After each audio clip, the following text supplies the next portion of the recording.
فأعوذ بالله من الشيطان الرجيم. بسم الله الرحمن الرحيم.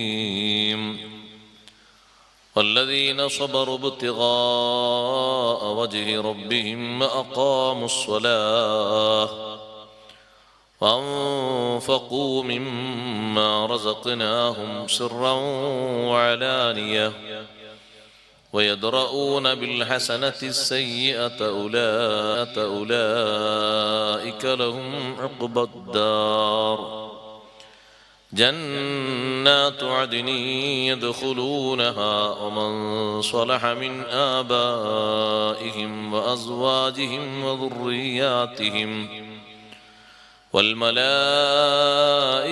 يدخلون عليهم من كل باب سلام عليكم بما صبرتم فنعم عقبى الدار.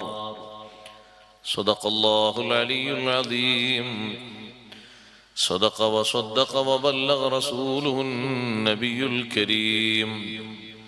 ونحن على ما قال ربنا من الشاهدين الشاكرين والحمد لله رب العالمين. بنور رسول الله أشرقت الدنا ففي نوره كل يجيء ويذهب براه جلال الحق للخلق رحمة ففي بره كل الورى يتقلب بدا مجده من قبل نشأة آدم فاسماؤه في العرش من قبل تكتب بمبعاثه كل النبيين بشرت فما مرسل إلا له كان يخطب صلاة وتسليم وأزكى تحيتي على المصطفى المختار خير البرية.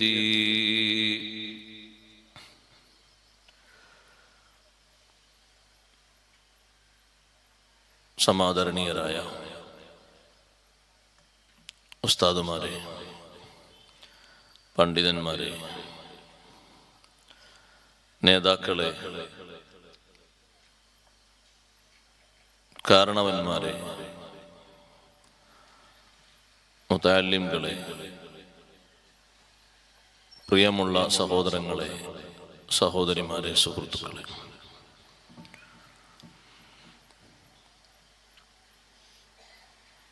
അല്ലാഹു സുബ്ഹാനഹു വ തആല നമ്മുടെ ഈ മഹത്തായ സംഗമം ഇരുലോകത്തും ഉപകാരപ്രദമാകുന്ന നല്ല സംഗമങ്ങളായി നമ്മിൽ നിന്ന് സ്വീകരിക്കുമാറാകട്ടെ. നമ്മുടെ ഈ സ്ഥാപനത്തിനും ഇവിടെ പഠിക്കുന്ന മുതഅല്ലിമുകൾക്കും സേവനം ചെയ്യുന്ന ഉസ്താദുമാർക്കും മറ്റു ഈ സ്ഥാപനവും സംരംഭങ്ങളുമായി സഹകരിക്കുന്ന സഹായിക്കുന്ന മുഴുവൻ ആളുകൾക്കും ഈ സദസ്സിന്റെ ബറക്കത്തുകൾ അല്ലാഹു തആല ദായിമാക്കി നൽകട്ടെ. വിശുദ്ധ ദീനിന് വേണ്ടി ഖിദ്മത്ത് ചെയ്യാൻ അവർക്കും നമുക്കും നമ്മുടെ മുഴുവൻ ഉസ്താദുമാർ, നേതാക്കൾ, സഹോദരങ്ങൾ, സഹോദരിമാർ എല്ലാവർക്കും അല്ലാഹു തആല ആഫിയത്തുള്ള ദീർഘായുസ്സ് നൽകി അനുഗ്രഹിക്കുമാറാകട്ടെ. കഴിഞ്ഞ കാലങ്ങളിൽ ഇതുപോലെയുള്ള സദസ്സുകളും മറ്റും നടക്കുമ്പോൾ വളരെ സന്തോഷപൂർവ്വം നമ്മോടൊപ്പം സംബന്ധിച്ചിരുന്ന ഒരുപാട് ഉപ്പമാർ, ഉമ്മമാർ, സഹോദരങ്ങൾ, സഹോദരിമാർ പലരും ഖബറിലാണ്. അവരുടെ സന്നിധാനങ്ങളിലേക്ക് ഈ സദസ്സിന്റെ അനുഗ്രഹങ്ങൾ അല്ലാഹു വർഷിപ്പിക്കുമാറാകട്ടെ. ആമീൻ എന്ന് ആമുഖമായി പ്രാർത്ഥിക്കുന്നു.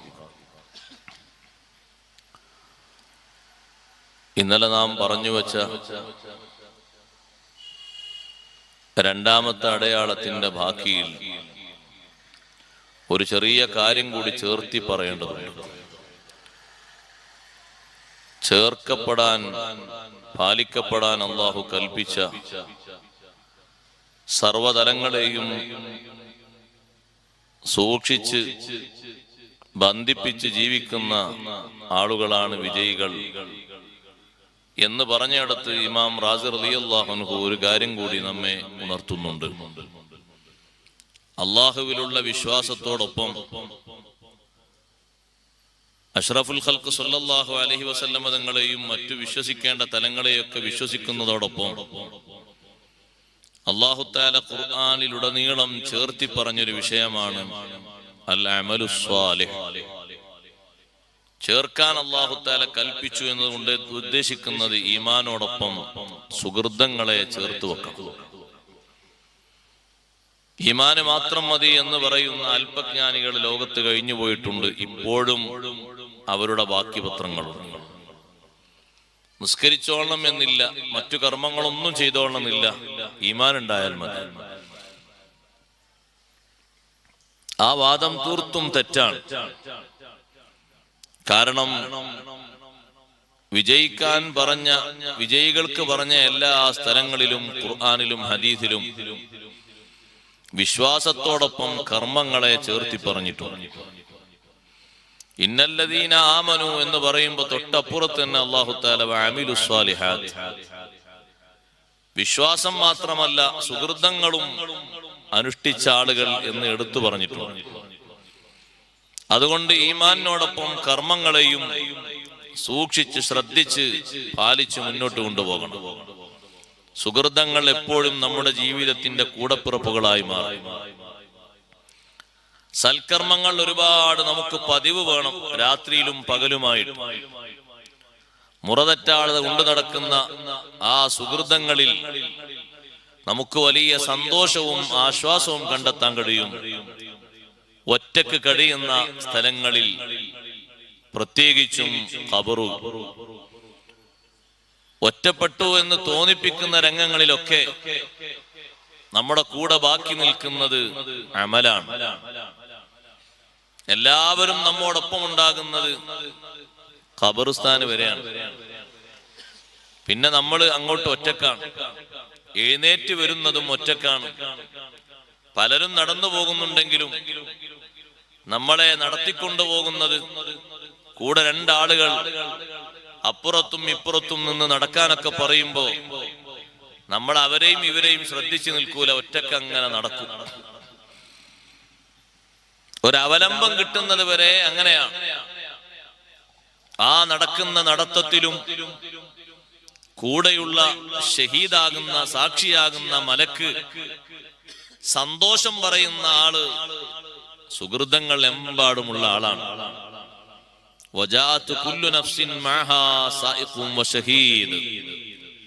ഓരോരുത്തരും ഖബറിൽ നിന്ന് എഴുന്നേറ്റ് വരുമ്പോ കൂടെ ഒരു സായിഖും ഒരു ഷഹീദും ഉണ്ട്.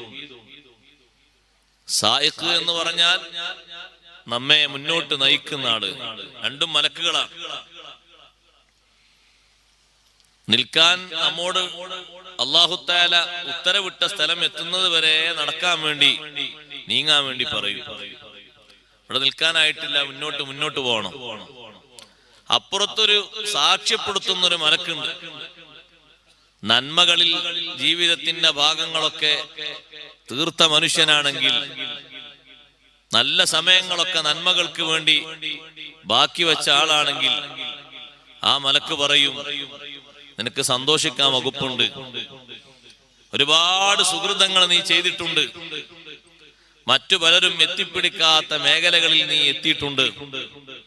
അറിവ് പഠിച്ചിട്ടും, ഇൽമു പഠിക്കുന്നവർക്കും പഠിപ്പിക്കുന്നവർക്കും ഖിദ്മത്ത് ചെയ്തിട്ടും, ദീനീ രംഗങ്ങളിൽ പ്രവർത്തിച്ചിട്ടും, അങ്ങനെ വിവിധ മേഖലകളിൽ നീ മുന്നോട്ട് കുതിച്ചതുകൊണ്ട് സന്തോഷിക്കാൻ വകുപ്പുണ്ട്.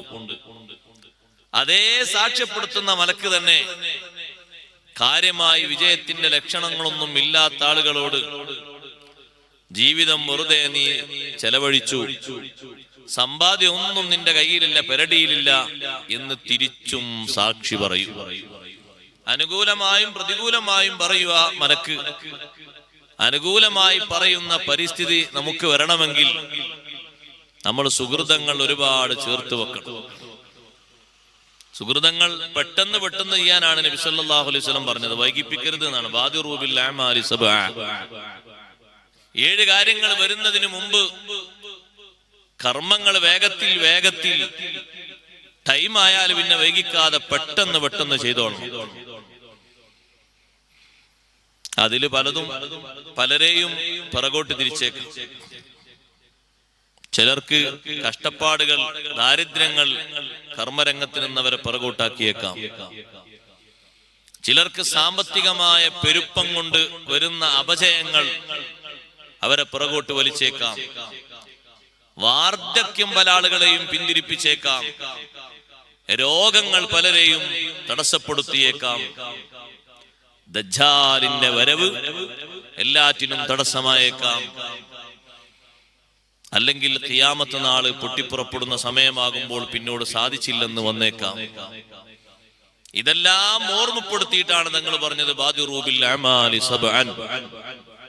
7 കാര്യങ്ങൾ നിമിത്തങ്ങൾ വരുന്നതിന് മുമ്പ് ചെയ്യേണ്ട മേഖലകൾ ഒക്കെ ചെയ്തിട്ട് കർമ്മങ്ങൾ സജീവമാക്കണം. അവിടെ ഇന്നലെ ഓതി വെച്ചതിന്റെ ബാക്കി 2 അടയാളങ്ങളുണ്ട്. വയഖ്ശൗന റബ്ബഹും വയഖാഫൂന സൂഅൽ ഹിസാബ്.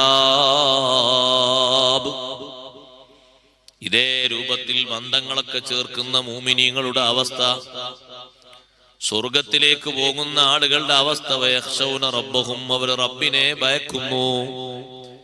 എന്തിനാണ് അവർ ഭയക്കുന്നത്? ഈ സുഹൃതങ്ങളൊക്കെ കയ്യിലില്ലേ എന്നൊരു ചോദ്യം ഖുർആൻ പണ്ഡിതന്മാരോട് ചോദിക്കുന്നുണ്ട്. അവരതിന് പറയുന്ന മറുപടി, എല്ലാം ചെയ്തിട്ടുണ്ടെങ്കിലും അല്ലാഹു സ്വീകരിച്ചെങ്കിലല്ലേ നമുക്ക് ആശ്വസിക്കാൻ വകുപ്പുള്ളൂ. അല്ലാഹു തആല സ്വീകരിച്ചോ ഇല്ലേ എന്ന് പറയാൻ ഇവിടെ നമുക്ക് നമ്മുടെ മുന്നിൽ മാധ്യമങ്ങളൊന്നുമില്ല. ഏതെങ്കിലും ഒരു നബി നമ്മോട് പറയാണ് നിന്റെ അമലുകളൊക്കെ അല്ലാഹു കബൂലാക്കി എന്ന് പറഞ്ഞാൽ നമ്മൾ രക്ഷപ്പെട്ടു. ഒരു മലക്ക് വന്നിറങ്ങിയിട്ട് നമ്മളോട് പറയാണ് നീ ജീവിതത്തിൽ ചെയ്ത എല്ലാ അമലുകളും അല്ലാഹു സ്വീകരിച്ചിട്ടുണ്ട്, എന്നാൽ സന്തോഷിക്കാൻ ഒരു വകുപ്പാണ് എന്ന് പറയാം. അതേ സമയത്ത് ഈ സുഹൃതങ്ങളൊക്കെയുള്ള വിശ്വാസികൾക്ക് അല്ലാഹു സ്വീകരിച്ചില്ലെങ്കിലോ എന്നൊരു പേടിയുണ്ട്. ഞാൻ ചെയ്യുന്നതിൽ എന്തെല്ലാം വീക്ക്നെസ്സുകളുണ്ട്, ഈ കുറവുകളെ കൊണ്ടൊക്കെ അല്ലാഹു തആല തള്ളിക്കളഞ്ഞാലോ എന്ന പേടിയുണ്ട്. ചിലപ്പോഴൊന്നും ഷർത്ത് ഒത്തിട്ടില്ല, ഫർള് ശരിയായിട്ടില്ല, സുന്നത്ത് ശരിയായിട്ടില്ല. നമ്മൾ ഓരോരുത്തരും ചിന്തിക്കേണ്ടതാണ്. അതുകൊണ്ടാണ് സ്വീകരിക്കാൻ വേണ്ടിയുള്ള ദുആ നന്നായി നടത്തണമെന്ന് പറഞ്ഞത്. റബ്ബനാ തഖബ്ബൽ മിന്നാ ഇന്നക അൻതസ് സമീഉൽ അലീം എന്നൊരു പ്രാർത്ഥന നടത്തുന്നത് ഖശിയത്തിന്റെ ഭാഗമാണ്, പടച്ച റബ്ബിനോടുള്ള ഭക്തിയുടെ ഭാഗമാണ്. ആരാ സഹോദരങ്ങളെ ആ പ്രാർത്ഥന കൂടുതൽ നടത്തിയത്? ഖലീലുല്ലാഹി ഇബ്രാഹിം അലൈഹിസ്സലാത്തു വസ്സലാം.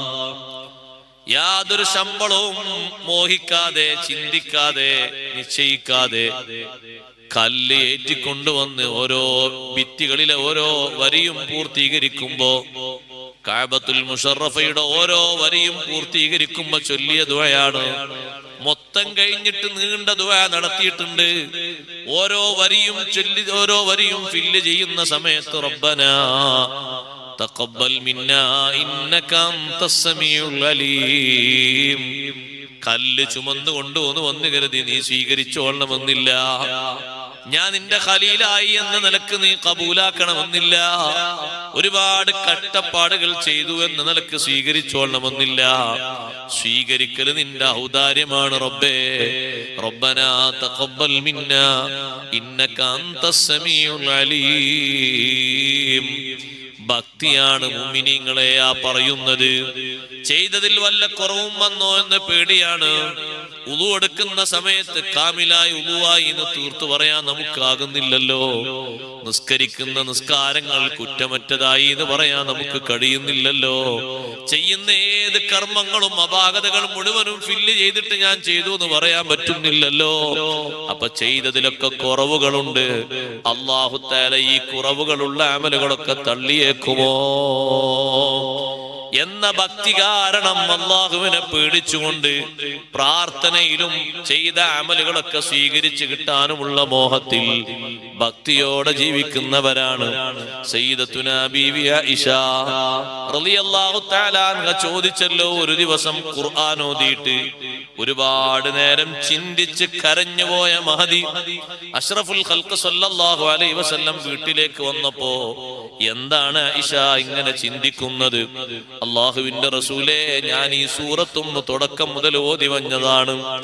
ഈ ആയത്തെത്തിയപ്പോൾ സൂറത്തുൽ മുഅ്മിനൂനയിലെ ആയത്ത് വല്ലദീന യൂതൂന മാ തവ ഖുലൂബുഹും വജില അന്നഹും ഇലാ റബ്ബിഹിം റാജിഊൻ എന്ന ആയത്തെത്തിയപ്പോൾ എന്റെ മനസ്സിൽ ആശങ്കകൾ കൂടി വന്നു.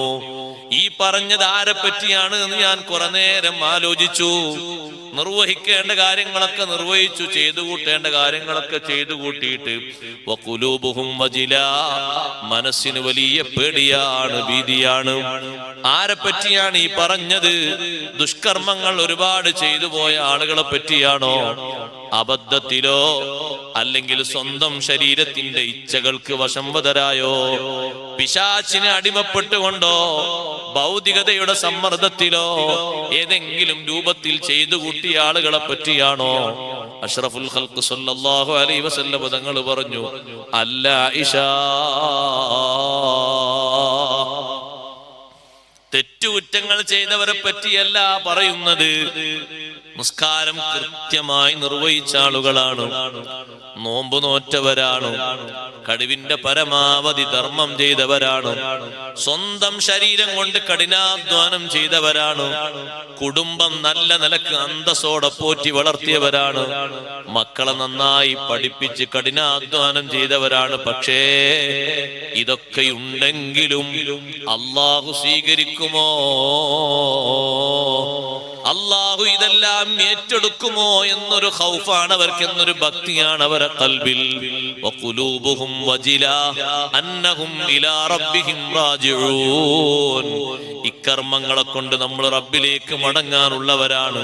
അല്ലാഹു ഇതിലെന്തെങ്കിലും വീക്ക്നെസ്സുകൾ കണ്ട് തള്ളിയേക്കുമോ? അങ്ങനെ ഒരു ഭക്തി മഹാന്മാർക്കുണ്ട്, സ്വർഗത്തിൽ പോകുന്നവർക്കുണ്ട്. നിങ്ങൾ കേട്ടിട്ടില്ലേ, ബഹുമാനപ്പെട്ട അത്താഉ സുലമി റളിയല്ലാഹു അൻഹു പാവപ്പെട്ട നിലക്ക് ജീവിച്ച വലിയൊരു മഹാനാണ്. ദിവസങ്ങളോളം വീട്ടിൽ തൊഴിലെടുത്ത് ജോലിയെടുത്ത് മെത്തകൾ ഉണ്ടാക്കി, ചെറിയ ചെറിയ കിടക്കകൾ ഉണ്ടാക്കി, അങ്ങാടിയിൽ കൊണ്ടുവന്ന് വിൽപ്പന നടത്തി ഉപജീവന മാർഗം തേടുന്ന മഹാനാണ് അത്താഉ സുലമി റളിയല്ലാഹു അൻഹു. ഒരു ദിവസം മഹാനവറുകളും ഭാര്യയും മക്കളും എല്ലാവരും അധ്വാനിച്ച് കാണാൻ നല്ല ചൊങ്കും ചൊറുക്കുള്ളൊരു ബെഡുണ്ടാക്കി. ആ മെത്ത ആളുകളൊക്കെ കണ്ടാൽ വാങ്ങിപ്പോകും. ആ രൂപത്തിൽ അതിന് എല്ലാവിധ ചേരുവകളും ചേർത്തിട്ടുണ്ട്. റെഡിയാക്കി അങ്ങാടിയിൽ കൊണ്ടുവന്നു. ഹലാലായ നിലക്കുള്ള ജീവിതമാണ് അവർ ജീവിക്കുന്നത്. അങ്ങനെ വിറ്റിട്ട് കിട്ടുന്ന സമ്പാദ്യത്തിൽ നിന്ന് നോമ്പ് നോറ്റിട്ടും അത്തായം കഴിച്ചിട്ടും മുന്നോട്ട് നീങ്ങുന്ന ആ കുടുംബം പട്ടിണിയുണ്ട് പലപ്പോഴും. പക്ഷേ അല്ലാഹു സുബ്ഹാനഹു വ തആല നിശ്ചയിക്കുന്ന മാർഗങ്ങളിലൂടെ കിട്ടാവുന്നത് മാത്രം സ്വീകരിച്ച് മുന്നോട്ട് നീങ്ങുന്നവരാണ്. ഈ ബെഡ് കൊണ്ട് അങ്ങാടിയിൽ കൊണ്ടുവന്നു വെച്ചു. ജനങ്ങളെല്ലാവരും മാറി മറിഞ്ഞു നോക്കി. പലരും തിരിഞ്ഞു പോകുന്നു, ആരും വാങ്ങുന്നില്ല. പലരും എടുത്തു നോക്കുന്നു, താഴെ വെക്കുന്നു, എടുത്തു നോക്കുന്നു, താഴെ വെക്കുന്നു. അത്താഉ സുലമി റളിയല്ലാഹു അൻഹു അത് കയ്യിൽ പിടിച്ചുകൊണ്ട് ഓരോ ആളുകളും കൂടി നിൽക്കുന്ന ഭാഗത്തൂടെ നടക്കാൻ തുടങ്ങി. ഒരു കടക്കാരന്റെ മുന്നിലെത്തിയിട്ട് ഈ ബെഡ് വേണോ എന്ന് ചോദിച്ചപ്പോ അദ്ദേഹം പറഞ്ഞു, നിങ്ങൾ കൊണ്ടുവന്ന ഈ മെത്തയുണ്ടല്ലോ, അതിനൊരുപാട് കുറവുകളുണ്ട്, അവിടെ നിറച്ചത് ശരിയായിട്ടില്ല. ഇവിടെ തുന്നിയത് ശരിയായിട്ടില്ല, അവിടെ വക്കൊപ്പിച്ചത് റെഡി ലെവലായിട്ടില്ല, പോരായ്മകൾ പലതും പറഞ്ഞപ്പോ അത് കയ്യിൽ പിടിച്ചുകൊണ്ട് മഹാനവറുകൾ പൊട്ടി പൊട്ടി കരയുന്നു. അപ്പൊ ഇദ്ദേഹം വിചാരിച്ചു പഠിച്ചോനെ വാങ്ങാത്തതുകൊണ്ട് കുറവൊക്കെ പറഞ്ഞുകൊണ്ട് ഇത്രയും ദിവസത്തെ അധ്വാനം വെറുതെ ആയിന്ന് വിചാരിച്ച് പാവപ്പെട്ട ഈ മനുഷ്യൻ കരയാണ്. നിങ്ങൾ കരയണ്ട, ഞാൻ വാങ്ങിക്കോളാം, നിങ്ങൾ കരയണ്ട, ഞാനത് വാങ്ങും. കരയണ്ട, നിങ്ങൾ എന്റെ കടയുടെ മുന്നിൽ വന്ന് നിങ്ങൾ ഇങ്ങനെ കരയുമ്പോ ആളുകൾക്കൊക്കെ തോന്നൂലേ ഞാൻ എന്തോ നിങ്ങളെ ചീത്ത പറഞ്ഞു എതിർത്ത് പറഞ്ഞുകൊണ്ടാണ് കരയുന്നത്. കരയണ്ട, ഞാൻ വാങ്ങിക്കോളാം. അപ്പൊ കരച്ചിൽ ഒന്നുകൂടി കരച്ചിൽ പിന്നെ ശക്തി കൂടാണ്. ചോദിച്ചു, നിങ്ങൾ എന്തിനാ കരയുന്നത്?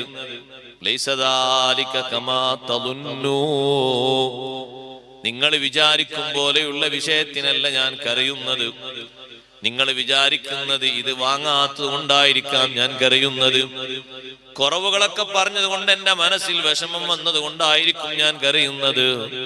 അല്ല കേട്ടോ, ഇന്നമാ അന ആമിലുൻ ഫീ ഹാദിഹി സുന്നാ, ഈ നിർമ്മാണത്തിൽ ഞാനൊരു തൊഴിലാളി മാത്രമാണ്. എനിക്ക് കഴിവ് തന്നവൻ അല്ലാഹുവാണ്. ഞാൻ ഇവിടെ അധ്വാനിച്ചുണ്ടാക്കിയ ജീവിതത്തിന്റെ ഹലാലായ മാർഗം ഒപ്പിക്കുന്നതിന് വേണ്ടി ഉണ്ടാക്കിയ ഈ ഒരു മെത്തയിൽ ഇത്രമാത്രം പോരായ്മകൾ നിങ്ങൾ കണ്ടെങ്കിൽ നാളെ ആഖിറത്തിൽ ഞാൻ എന്റെ അമലുമായി ചെയ്യുമ്പോൾ അള്ളാഹുവിന്റെ സവിധത്തിൽ നിങ്ങൾ ചെയ്ത ഓരോ അമലിനും ഇന്ന കംപ്ലൈന്റ് ഉണ്ട് എന്ന് അള്ളാഹു പറയുമ്പോ പരിഹരിക്കാൻ എനിക്ക് കഴിയുമോ? നിങ്ങളെ നിസ്കാരത്തില്, നിങ്ങളെ നോമ്പില്, നിങ്ങളെ ഒരുപാട് സുഹൃതങ്ങളിൽ സ്വീകരിക്കാൻ കഴിയാത്ത രൂപത്തിൽ പോരായ്മകളുണ്ട്, നിബന്ധനകൾ ഒക്കാത്തതുണ്ട് എന്ന് റബ്ബ് സുബ്ഹാനഹു വ തആല പറഞ്ഞാലോ പരിഹരിക്കാൻ എനിക്ക് എന്ത് വഴിയുണ്ട്? അല്ലാഹു അന്നാഖിദുൽ ബസീർ, ചെറിയ കുറവും കണ്ടെത്താൻ കഴിയുന്ന വലിയ നിലക്ക് ശ്രദ്ധിക്കാനും നിരൂപിക്കാനും കഴിവുള്ളവനാണ്. ആ നിരൂപിക്കാൻ കഴിവുള്ള റബ്ബ് സുബ്ഹാനഹു വ തആല എന്റെ അമലുകൾ ചിക്കി ചികഞ്ഞുകൊണ്ട് അതിലെ പോരായ്മകൾ എണ്ണി പറഞ്ഞാൽ ഞാൻ എന്ത് ചെയ്യും? അതാലോചിച്ച് കരഞ്ഞതാണ്.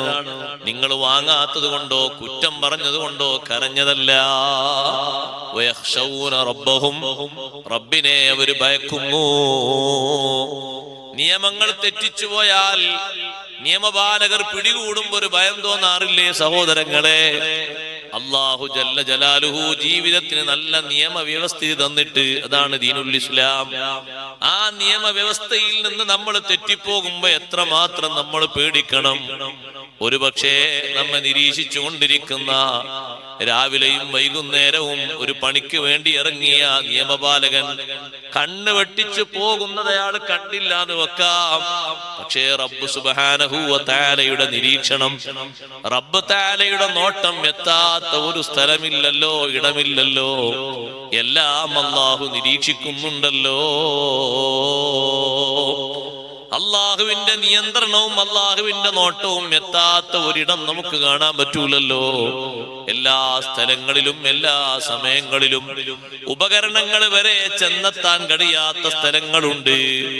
ഷൂട്ടിംഗ് നടന്നിട്ട് പ്രകാശങ്ങൾ അങ്ങോട്ട് പോയിട്ട് ഒന്നും പതിച്ചെടുക്കാൻ കഴിയാത്ത ഇരുളടഞ്ഞ മേഖലകളുണ്ട്. അവിടെയും റബ്ബിന്റെ നോട്ടമുണ്ട്.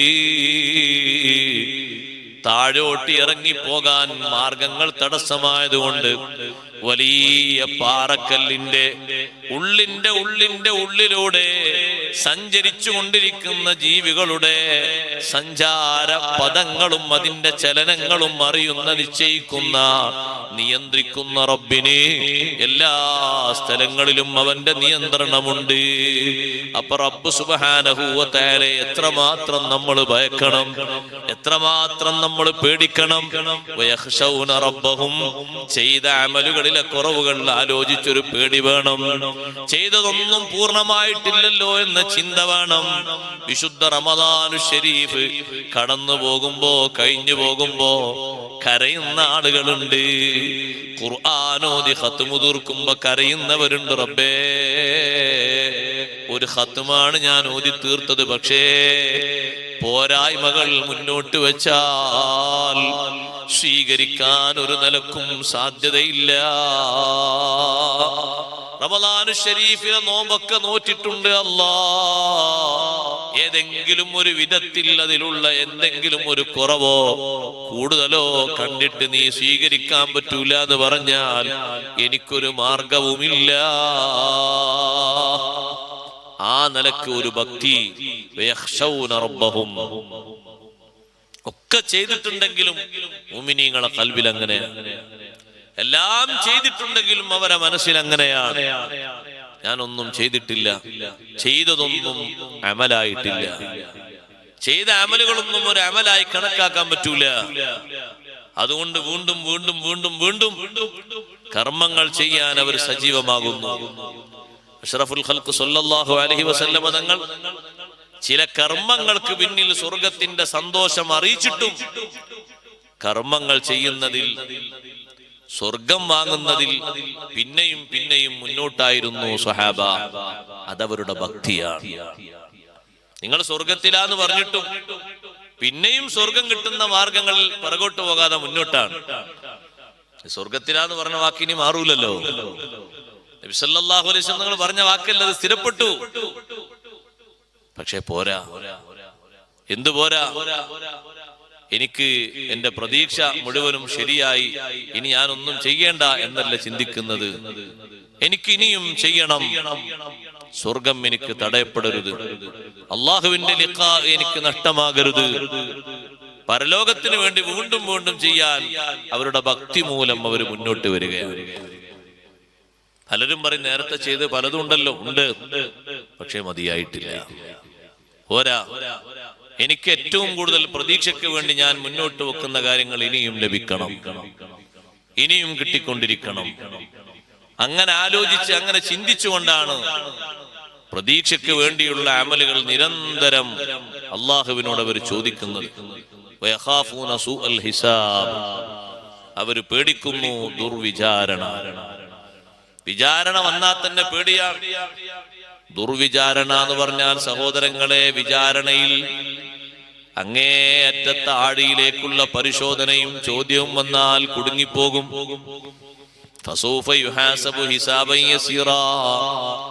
വലത്തെ കയ്യിൽ കിതാബ് ലഭിക്കുന്ന ആളുകൾ ചെറിയ വിചാരണയോടെ രക്ഷപ്പെടൂലേന്ന് ആയിഷ റളിയല്ലാഹു അൻഹ ചോദിച്ചപ്പോ നബി സല്ലല്ലാഹു അലൈഹി വസല്ലം തങ്ങൾ പറഞ്ഞു, ആയിഷ, ആ പറഞ്ഞതിന്റെ അർത്ഥം ദാലിക്കൽ അർളു, അതൊരു പ്രദർശനമാണ്, അമലുകളുടെ രേഖ പ്രദർശിപ്പിക്കുകയാണ്. അള്ളാഹു അങ്ങനെ അവരെ രക്ഷപ്പെടുത്തുകയാണ്, മുന്നോട്ട് നീങ്ങുകയാണ്. അതേ സമയത്ത് കിതാബ് തുറന്നുകൊണ്ട് ചോദ്യം തുടങ്ങിയാലോ, മന്നൂഖിശ ഫിൽ ഹിസാബി ഹലക, വിചാരണയിൽ നല്ലോണം അതിന്റെ ആഴിയിലേക്ക് പ്രവേശിച്ചുകൊണ്ട് പരിശോധന നടത്തപ്പെടുന്ന മനുഷ്യൻ ഹലക്കാവൻ, കുടുങ്ങിപ്പോയി. ദുർവിചാരണയെ പേടിക്കുന്നു. അള്ളാഹുവിന്റെ മുന്നിലുള്ള വിചാരണ പേടിക്കുമ്പോ എന്ത് സംഭവിക്കുന്നറിയോ? അവിടുത്തെ വിചാരണ എളുപ്പമായി കിട്ടാൻ തഫ്സീറുകളിൽ കാണാം, അവിടുത്തെ വിചാരണയെ പേടിച്ച് ഇവിടെ അവര് വിചാരണ ചെയ്യുന്നു സ്വന്തം ശരീരത്തെ. അത് അവിടുത്തെ വിചാരണ പേടിച്ചുകൊണ്ട് ഇവിടെ ചെയ്യുകയാണ്. കൂടുതൽ ഉറങ്ങുന്ന ശരീരത്തോട്, എന്താ ശരീരമേ നീ ഇങ്ങനെ ഉറങ്ങുകയാണോ എന്ന് സ്വന്തം ചോദിക്കുകയാണ്. മറ്റുള്ളവരോട് ചോദിക്കാൻ നമുക്ക് എളുപ്പമാണ്, റെഡിയാണ്, 100 വാക്കാണ്, 100 നാവാണ്. സ്വന്തം ശരീരത്തോട് ചോദിക്കാനോ നമുക്ക് ധൈര്യം കുറവാണ്. അതേ, ഏതെങ്കിലും ഒരു അമല് വീഴ്ച വരുത്തിയാൽ സ്വന്തം ശരീരത്തെ അവര് പഠിക്കുന്നു. അതിന് കാരണമാകുന്ന സുഖങ്ങൾ കൂട്ടി വന്നാൽ ആ സുഖങ്ങൾ അവര് വർജിക്കുന്നു, വേണ്ടാതെ വെക്കുന്നു. വിചാരണയുടെ ഭാഗമായിട്ടാണ്. അവിടത്തെ വിചാരണ എളുപ്പം കിട്ടാൻ ഇവിടെ ഒരു വിചാരണ. വഖിഹി ദവാമം ബിൽ മുഹാസബതില്ലതി തൻഹാക തഖ്സീറൻ ജറാ വതസാഹുല. പതിവായി നിന്റെ ശരീരത്തെ നീ വിചിന്തനം നടത്തണം. ആ വിചാരണയിൽ നിന്റെ ശരീരം വിജയിക്കണം. നിന്റെ ശരീരത്തിന്റെ വീഴ്ച കുറഞ്ഞു പോകണം. നിന്റെ ശരീരത്തിന്റെ ദുർമോഹങ്ങളൊക്കെ അവസാനിച്ചു പോകണം. അശ്രദ്ധകളൊക്കെ മാറിപ്പോകണം. അതിന് പറ്റുന്ന വിചാരണ നടത്തണം. ശരീരമേ, എത്ര അവസരം കിട്ടി, പക്ഷേ എന്തെല്ലാം നന്മകൾ ചെയ്തു. എത്ര ചാൻസ് കിട്ടി മാറിപ്പോകാൻ, പക്ഷേ എത്ര തിന്മകളിലേക്ക് നീ മുന്നോട്ട് നിന്നു. സ്വന്തം ശരീരത്തോട് ചോദിക്കാണ്, മാറിപ്പോകാൻ നിനക്ക് അവസരം കിട്ടി, പക്ഷെ എന്തുകൊണ്ട് നീ മാറിയില്ല? മാറി ചിന്തിക്കാൻ നിനക്ക് പല ദൃഷ്ടാന്തങ്ങളും അല്ലാഹു തആല തന്നു, എന്തുകൊണ്ട് നീ മാറിയില്ല? എത്ര അമലുകൾക്കാണ് അല്ലാഹു നിനക്ക് ആയുസ്സും ആരോഗ്യവും സൗകര്യവും തന്നത്. എന്തേ അതിലേക്കൊന്നും നീ മുന്നോട്ട് ഗമിക്കാതിരുന്നത്? മുന്നോട്ട് കുതിക്കാതിരുന്ന എന്തേ? നീ എന്തൊരു ശരീരമാണ്. ഉമ്മമാരെ, റാബിയത്തുൽ അദവിയ്യ റളിയല്ലാഹു അൻഹാ കുറഞ്ഞ നേരമാണ് രാത്രിയുടെ അവസാന ഭാഗത്ത് ഉറങ്ങാറുള്ളത്. കുറച്ചങ്ങ് ഉറങ്ങിയാൽ തന്നെ ശരീരത്തോട് ചോദിക്കും, കം തനാമീൻ യാ നഫ്സു കം തനാമീൻ. ശരീരമേ, എത്ര ഉറക്കമാ നീ ഉറങ്ങുന്നത്? ഉറക്കമില്ലാത്ത ഒരു രോഗത്തെ പറ്റി നീ ചിന്തിക്കുന്നില്ലേ ശരീരമേ? അവിടെ ഉറങ്ങാനുള്ള അവസരമില്ലല്ലോ. തീരെ ഉറക്കം വരാത്ത ഒരു ലോകത്തെ പറ്റി നീ എന്താണ് ആലോചിക്കാത്തത് എന്ന് സ്വന്തം ശരീരത്തോട് പറയുകയാണ്. വിചാരണയുടെ മാർഗത്തിൽ തന്നെയാണ് മൈമൂനത്തുൽ മിസ്രിയ്യ റളിയല്ലാഹു അൻഹാ രാത്രി മുഴുവനും സ്വന്തം ശരീരത്തോടും മറ്റുള്ളവരോടും ഒരു വിചാരണയുടെ വഴി എന്ന നിലക്ക് അജബല്ലിൽ മുഹിബ്ബി കൈഫ യനാമു കുല്ലു നൗമിൻ അലൽ മുഹിബ്ബി ഹറാമു. അല്ലാഹുവിനെ മഹബ്ബത്ത് വെക്കുന്ന മനുഷ്യന്റെ കാര്യം അത്ഭുതമാണ്. റബ്ബ് സുബ്ഹാനഹു വ തആലക്ക് ഉറക്കമില്ലല്ലോ. മഹബ്ബത്ത് വെക്കുന്നവൻ ഉറങ്ങുന്നു. അല്ലാഹുവിനെ മഹബ്ബത്ത് വെക്കുന്ന ആള് അല്ലാഹു തആല സ്വീകരിക്കുന്ന മാർഗം സ്വീകരിക്കണ്ടേ? കുല്ലു നൗമിൻ അലൽ മുഹിബ്ബി ഹറാമു. രാത്രികളിൽ ഈ ഒരു ബൈത്തും ചൊല്ലിയിട്ട് മൈമൂനത്തുൽ മിസ്രിയ്യ റളിയല്ലാഹു അൻഹ അങ്ങനെ നടക്കുന്നത്, പർവ്വതങ്ങളിലൂടെ അങ്ങോട്ടും ഇങ്ങോട്ടും ദിക്ർ ചൊല്ലിയിട്ട് രാത്രി അങ്ങനെ തീർക്കുന്നത് ജനങ്ങൾ കാണുന്നു. അവരുടെ ദൃഷ്ടിയിൽ മൈമൂനത്തുൽ മിസ്രിയ്യ റളിയല്ലാഹു അൻഹയെ പറ്റി മജ്നൂനത്താണെന്നവർ പറയുന്നുണ്ടെങ്കിലും അല്ലാഹുവിനെ പേടിച്ചും ആഖിറത്തെ പേടിച്ചും ചിന്തിച്ച് ജീവിതം മാറിപ്പോയ മഹദിയാണ്. അവർക്ക് സ്വന്തം ശരീരത്തെ വിചാരണ ചെയ്യുകയാണ്. ഉമർ ഇബ്നുൽ ഖത്താബ് റളിയല്ലാഹു അൻഹു സ്വന്തം ശരീരത്തെ വിചാരണ ചെയ്യാനാണ് എപ്പോഴും ഒരു വായിലിനെ കൂടെ നിർത്തിയത്, വാളുകാരനെ കൂടെ നിർത്തിയത്. ഭരണം ഏറ്റെടുത്ത ശേഷം രാത്രി ഉസ്താദുമാരെ വിളിച്ച് ആഖിറത്തെ കുറിച്ചുള്ള വാള് പറയിപ്പിച്ചിരുന്ന മഹാനാണ് ഉമർ ഇബ്നു അബ്ദുൽ അസീസ് റളിയല്ലാഹു അൻഹു. എന്നും ഇശാഇന്റെ ശേഷം ഓരോ ഭാഗത്തുള്ള ആലിമീങ്ങളോട് വരാൻ പറയും. ഖബറിനെ പറ്റിയും മൗത്തിനെ പറ്റിയും ബർസഖിയ ലോകത്തെ പറ്റിയും മഹ്ശറിനെ പറ്റിയും വാള് പറയാൻ പറയും. അവര് പറയും, ഞങ്ങൾ വാള് പറയുമ്പോ ഞങ്ങളെ മുന്നിൽ കിടക്കുന്നത് ഒരു മയ്യിത്താണെന്ന് ഞങ്ങൾക്ക് തോന്നാറുണ്ട്. ആ രൂപത്തിൽ നിശ്ചലമായ ഒരു ശരീരം, വാളങ്ങനെ കേട്ട് കേട്ട് കേട്ട് കേട്ട് കേട്ട് അനുദിനം മെലിഞ്ഞുപോയ ശരീരമാണ് ഉമർ ഇബ്നു അബ്ദുൽ അസീസ് റളിയല്ലാഹു അൻഹുവിന്റെ ശരീരം. ആ വാള് ശരിക്ക് ശരീരത്തിന്റെ ഖൽബിനോട് മാത്രല്ല, ശരീരത്തിന്റെ ബാഹ്യഭാഗത്തോടടക്കം ടച്ച് ചെയ്തു പോയി. ആയത്തുകളും ഹദീസുകളും ആഴത്തിൽ ചിന്തിച്ചുകൊണ്ട് നല്ല പ്രൗഢി ഉണ്ടായിരുന്ന, നല്ല സൗന്ദര്യം ഉണ്ടായിരുന്ന, നല്ല സൗകര്യങ്ങൾ ഉണ്ടായിരുന്ന മഹാനവറുകൾ എല്ലാ നിലക്കും മെലിഞ്ഞ് ഒട്ടിയ ശരീരമായി മാറിപ്പോയി. അത്രത്തോളം അവര് അല്ലാഹു തആലാനെ കുറിച്ച്, ആഖിറത്തെ കുറിച്ച് ചിന്തിച്ചുപോയി, പേടിച്ചുപോയി. ഒരൊറ്റ ആഖിറത്തെ കുറിച്ച് ഒരൊറ്റ വരി ഓർമ്മപ്പെടുത്തുമ്പോഴേക്ക് അവരൊക്കെ വല്ലാതെ പേടിച്ചു പോവുക. വിചാരണ എന്ന് പറഞ്ഞാൽ ചെറിയ വിചാരണ അല്ല. നമ്മൾ ആലോചിച്ചു നോക്കിയാൽ ഇവിടെ ഒരു കോർട്ടിൽ ഒരു 10 മിനിറ്റ് വിചാരണയ്ക്ക് വേണ്ടി കൊണ്ടുപോകുന്നു. എത്ര ആളുകളാണ് ബോധം കെട്ടി വീഴുന്നത്? എത്ര ആളുകളാ ബോധം കെട്ടി വീഴുന്നത്? ഒരു മഹാ കുറ്റവാളിയായ ഒരു മനുഷ്യനെ ഈ അടുത്ത് പിടികൂടിയിട്ട് നിങ്ങളൊക്കെ വായിച്ചില്ലേ, 20 വർഷമാണ് കോടതി തടവിന് വിധിച്ചത്. ആ വിധി ശിക്ഷ നടപ്പിലാക്കാൻ വേണ്ടി ജഡ്ജി വന്നത് ഉപരിഭാഗത്തിലൂടെ, മുകളിലൂടെ. താഴെ വന്നാൽ സ്വാധീനിക്കപ്പെടും. അപ്പൊ മുകളിലൂടെ മുകൾ ഭാഗത്തുകൂടെ വന്നു. ഹെലികോപ്റ്ററിൽ വന്നിട്ട് വിധി പറയുന്ന സ്ഥാപനത്തിന്റെ മുകളിൽ കോപ്റ്ററിൽ നിന്ന് താഴെ ഇറങ്ങി അതിലൂടെ ഇറങ്ങി വന്ന് വിധി പ്രസ്താവിച്ചുകൊണ്ട് അതേ ഹെലികോപ്റ്ററിൽ കയറി പറന്നുപോയി. വിധി കേട്ട സമയം ബോധം കെട്ടുപോണു. എന്താ വിധി? 20 വർഷം കഠിന തടവ്. അത്രൊരു വർഷം കൊണ്ട് തീരോ ആഖിറത്തിലെ വിധി? ചുരുങ്ങിയ വർഷം കൊണ്ട് തീരോ? ചുരുങ്ങിയ ശിക്ഷ കൊണ്ട് അവസാനിക്കൂ? ആ വിചാരണയെ പറ്റി നല്ല ബോധവും ചിന്തവും വേണം. മുഅ്മിനീങ്ങൾക്ക് ആഖിറത്തിന്റെ വിചാരണയെ പറ്റി നല്ല ബോധം വേണം. ഹാസിബു നുഫൂസകും ഖബ്ല അൻ തുഹാസബു. നിങ്ങളെ ശരീരത്തെ നിങ്ങൾ നമ്മളോട് പറയാം, നമ്മളെ ശരീരത്തെ നമ്മൾ വിചാരണ ചെയ്യണം. വിചാരണക്ക് വെളിവാക്കപ്പെടുന്നതിന് മുമ്പ് ഒരു സ്വയം വിചാരണ വേണം. മുഅ്മിനീങ്ങൾ ഓരോ ദിവസവും ചെയ്യുന്ന കാര്യങ്ങളെ കുറിച്ച് ഒന്ന് വിചിന്തനം നടത്തും. എന്നിട്ട് ഓരോ ദിവസവും അങ്ങനെ മാറ്റം കൊണ്ടുവരിക. എല്ലാ ദിവസവും ഒരുപോലെ ആകാൻ പാടില്ല, എല്ലാ മാസവും ഒരുപോലെ ആകാൻ പാടില്ല. മാറ്റങ്ങൾ വേണം. ജമാഅത്തുൽ ഉഖ്റ ഇവിടെ കഴിയാൻ പോവുകയാണ്, റജബ് വരാൻ പോവുകയാണ്. മാറ്റം വേണം, ഒരുങ്ങണം. കുറച്ചുകൂടി കഴിഞ്ഞ് ശഅബാൻ വരാൻ പോവുകയാണ്, ഒക്കെ ഒരുപോലെ ആകാൻ പാടില്ല. റമളാനു ശരീഫ് വരാൻ പോവുകയാണ്. മാറണം, തീർത്തും നമ്മൾ മാറണം. ആ മാറ്റത്തിന് നമ്മുടെ മനസ്സിൽ, നമ്മുടെ സ്വഭാവത്തിൽ, നമ്മുടെ ശരീരത്തിൽ നമ്മൾ ഏൽപ്പിക്കുന്ന വിചാരണ കൊണ്ട് നമുക്കതിന് സാധിക്കണം. നാലാമത്തെ ലക്ഷണമായി, അടയാളമായി പഠിപ്പിച്ചു, അവര് ദുർവിചാരണയെ പേടിക്കുന്നു. ആഖിറത്തിൽ ഓരോ പേജുകളും പരതിയുള്ള വിചാരണ ആലോചിക്കാൻ കഴിയാത്തൊരു വിചാരണയാണ്.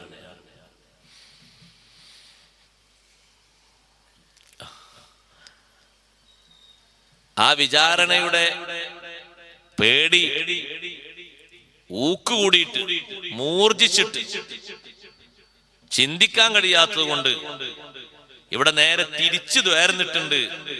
പേടിന്റെ ഊക്കുകൊണ്ട് സ്വഹാബിമാരിൽപ്പെട്ട ഒരു സ്വഹാബി ദ്വാരുന്നു പോയി, പടച്ചോനെ പരലോകത്തെ അത്രയും ചിന്തിച്ച് പേടിച്ചിട്ട്, പടച്ചോനെ അവിടെയുള്ള ശിക്ഷ നീ കുറച്ചിട്ട്, അവിടെയുള്ള ശിക്ഷയെന്ന് കുറച്ച് ദുനിയാവിൽ തന്നിട്ട് അവിടെയുള്ളത് നീ എനിക്ക് കുറച്ചു തരണം.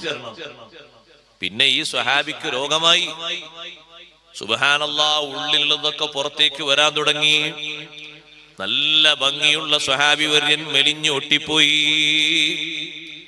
രക്തവും ചലവും മലവും ഒക്കെ പുറത്തേക്ക് വരുന്നു.